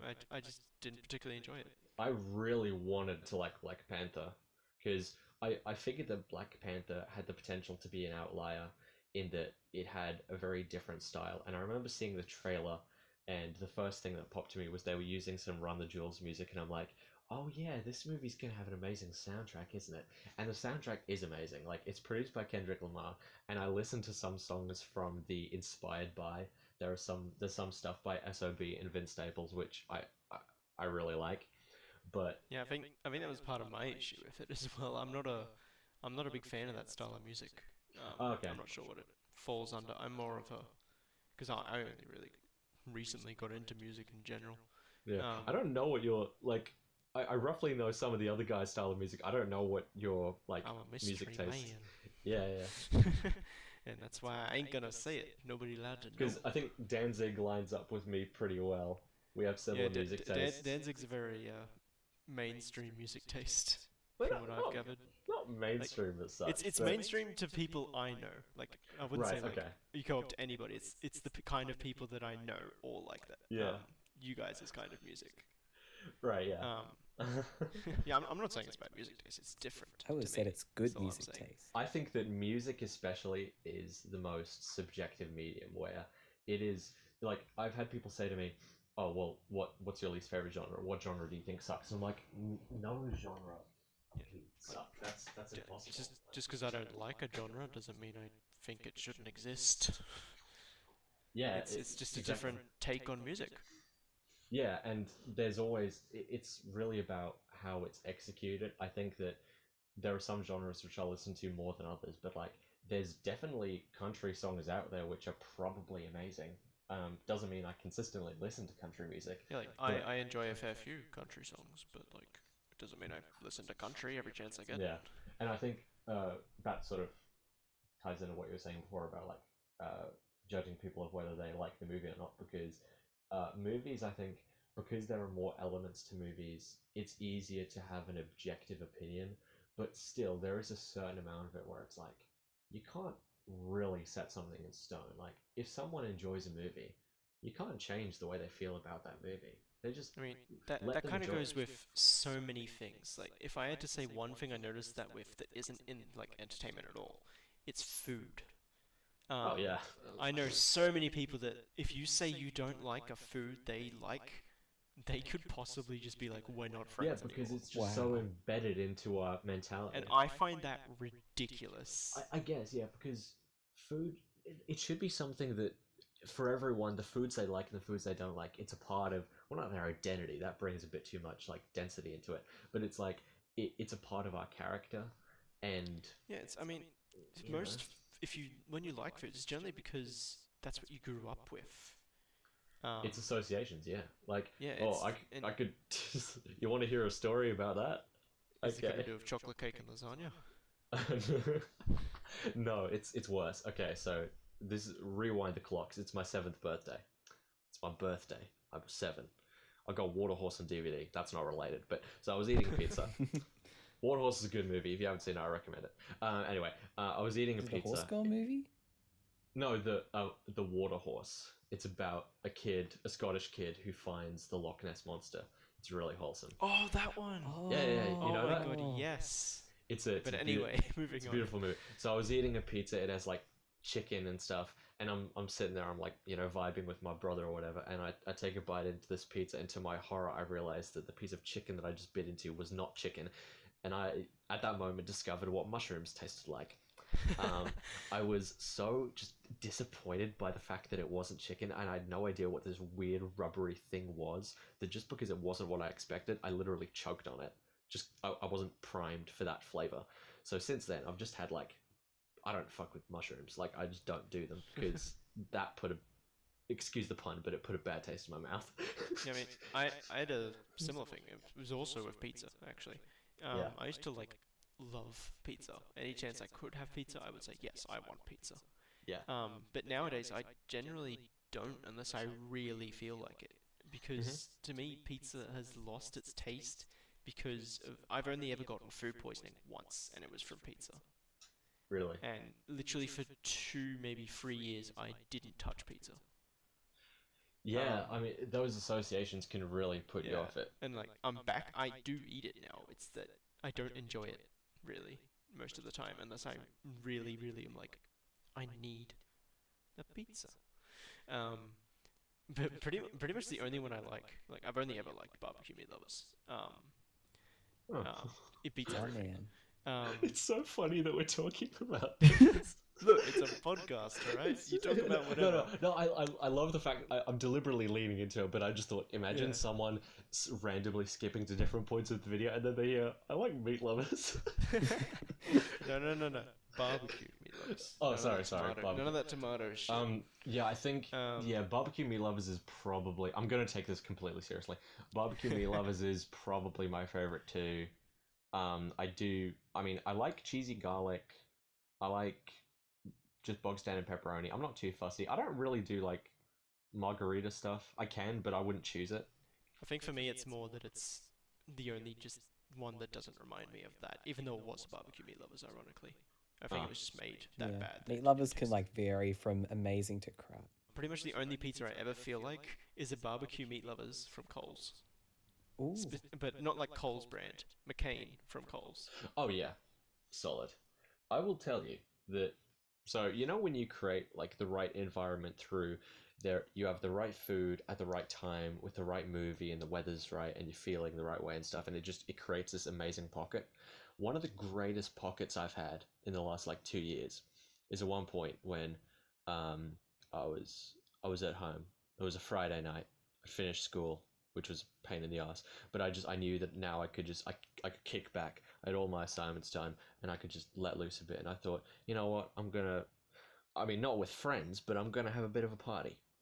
I decided to walk down to Coles. I got myself one of those McCain pizzas, one of those like chocolate Bavarian cakes, those little ones are like $3, and then, a 1.25 of Coke, and I grab all that, I bring it home, put everything in the freezer, and I get Fast and Furious 5 up on the TV. And I'm sitting there with my 65-inch 4K TV, watching Fast and Furious 5, eating a pizza, drinking cold Coke. Gee, what a flex. Yeah, I was just thinking, is he just naming everything to just flex on us? No, I'm trying to like encapsulate how great that vibe is, because you're just describing and flexing on because like it's. So I put some gold leaf on my McCain. About that, yeah. No, I'm just describing like, because the vibe that you create is like even so chicken, good. It's probably dodo meat. They brought them back from extinction. No, they secretly still exist. The rich know the Oh, farms. wait. Okay, this is a crazy premise for a movie. That made me think of this. Imagine this is a premise for a movie. There is a conspiracy that is uncovered, and it's revealed that the government secretly used time travel to create produce, like for food. Imagine how crazy of a movie that would be. You're eating the same cow every time.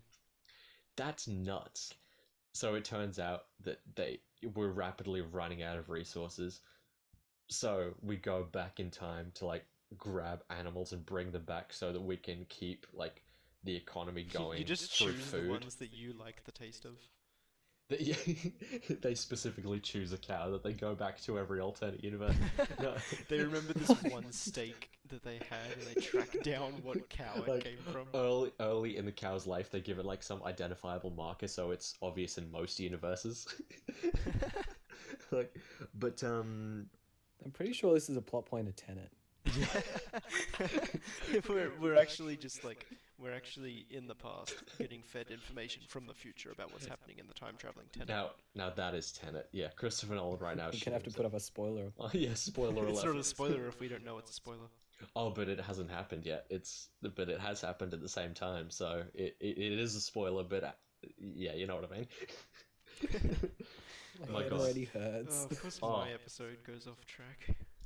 Nah, this is. I mean, if you want to bring it back now, we can. But No, I mean, it's just that this is so long. I was expecting the episode's length would increase after the first one. So the second episode was like hour 40, which I think was an appropriate length. So when Simon wrapped it up that quickly, I was like, oh, okay. I thought it was going to go on for a little bit longer, but I was okay. I mean, I think that episode, we had an organic conversation. It ran its course, but that is going to look differently for each episode depending on the topic and how much research we've done and what tangents we go on. So this one's going to have a lot of time links. Yeah. Oh man. Some of them are going to be like 2 minutes apart. Yeah, that was very difficult for the Star Wars one because we kept on. Not only would we wouldn't just repeat things multiple times, but we'd go off track into different subplots. Note this down. This should be behind the scenes and not in the actual episode. Yeah, I was thinking here how much of this do we actually want to keep in? But I don't know. It depends. That's up I to still you, say really. all of it. Yeah, because I want to keep. Andrew's just gonna say all of it all the time. I mean, I do kind of want to keep all of it because I want to make this show as much of us as possible. I don't just want it to be us gushing about movies. I want it to kind So of. anyways, I was moving to 123 Fake Street. Yeah, I won't specific, but yeah, in my head I'm trying to figure out what stuff do I edit out here? How do I? Gotta suck myself back into actual podcast mode. Woo. Yeah, we should. I guess that'll be that. We're wrapping up. Yep. So, did you want to say you're hosting next week, Elijah? Yes. So you can say your topic. Yep, I'm hosting the next episode. Basically, what I wanted to do is a lot of the episodes have been specifically talking about certain franchises and certain specific topics, but I thought it'd be cool if the next one was a little bit more holistic, and I thought it'd be good if we talked about our own relationship with filmmaking. So talking about what movies influenced us in our childhood and what we think our creative style is and what kind of movies we want to make as we sort of move forward, essentially. Should be easy. We covered a lot of that today. In a way, yeah. But it'll be more advanced next week. We'll have a couple of the other guys as well, so it's hopefully everyone, really. Instead of us talking about things as film fans, we're talking about it as filmmakers, because I guess that's what a lot of our mentality is. We hope to use this channel in the future to showcase some of the films that we're making. And try and bring in Full House. Yeah, hopefully. So I think that, the last week has been a bit scrambled with everyone, but it should be easier to record and get everyone in the same place coming up. So yeah, look forward to that, everyone. Make sure to check out the socials. Yeah. We have a Twitter, I think. Yeah, we have a Twitter. Everyone's letterbox is in the description. Yep, letterboxes will be listed. Those are very important. See what movies we do. I myself do a review for every single movie I watch. And I do all of the Spike Lee movies and some others like Cat in the Hat. So definitely read my reviews. I think they're decent. Yeah. And then I think we wanted to say a bit of a note on the schedule. We upload every second Wednesday. Yep. Yeah. So we now have a set schedule. Yes. The recording not necessarily, but the uploading, yes. We record whenever it's possible. Yeah. That's why it's difficult to talk about current topics, because it's by the time we mention it, it'll be outdated. We consider it now, and then it comes out a month later, and everyone's like, huh? What the hell are I talking about? Yeah. Exactly. You guys know that Gangnam Style? This has been recorded for 3 years prior. Yeah. I'm just a lazy editor. But yeah, make sure to tune in. If you've stayed this long and you've kept listening, thank you. What are you doing? What are you doing with yourself? You have no life. We accept you. Yeah. We stayed this long. Be glad we cut out the tangent about complaining. Yes, the tangent possibly nobody knows exists. Yeah. So Yeah, thank you. We'll see you next Wednesday. yeah. You'll hear us next Wednesday. Yeah. See you then. Arrivederci. Like, comment, subscribe. Oh god. Bye bye, y'all. Laters. So that's that. That's a wrap.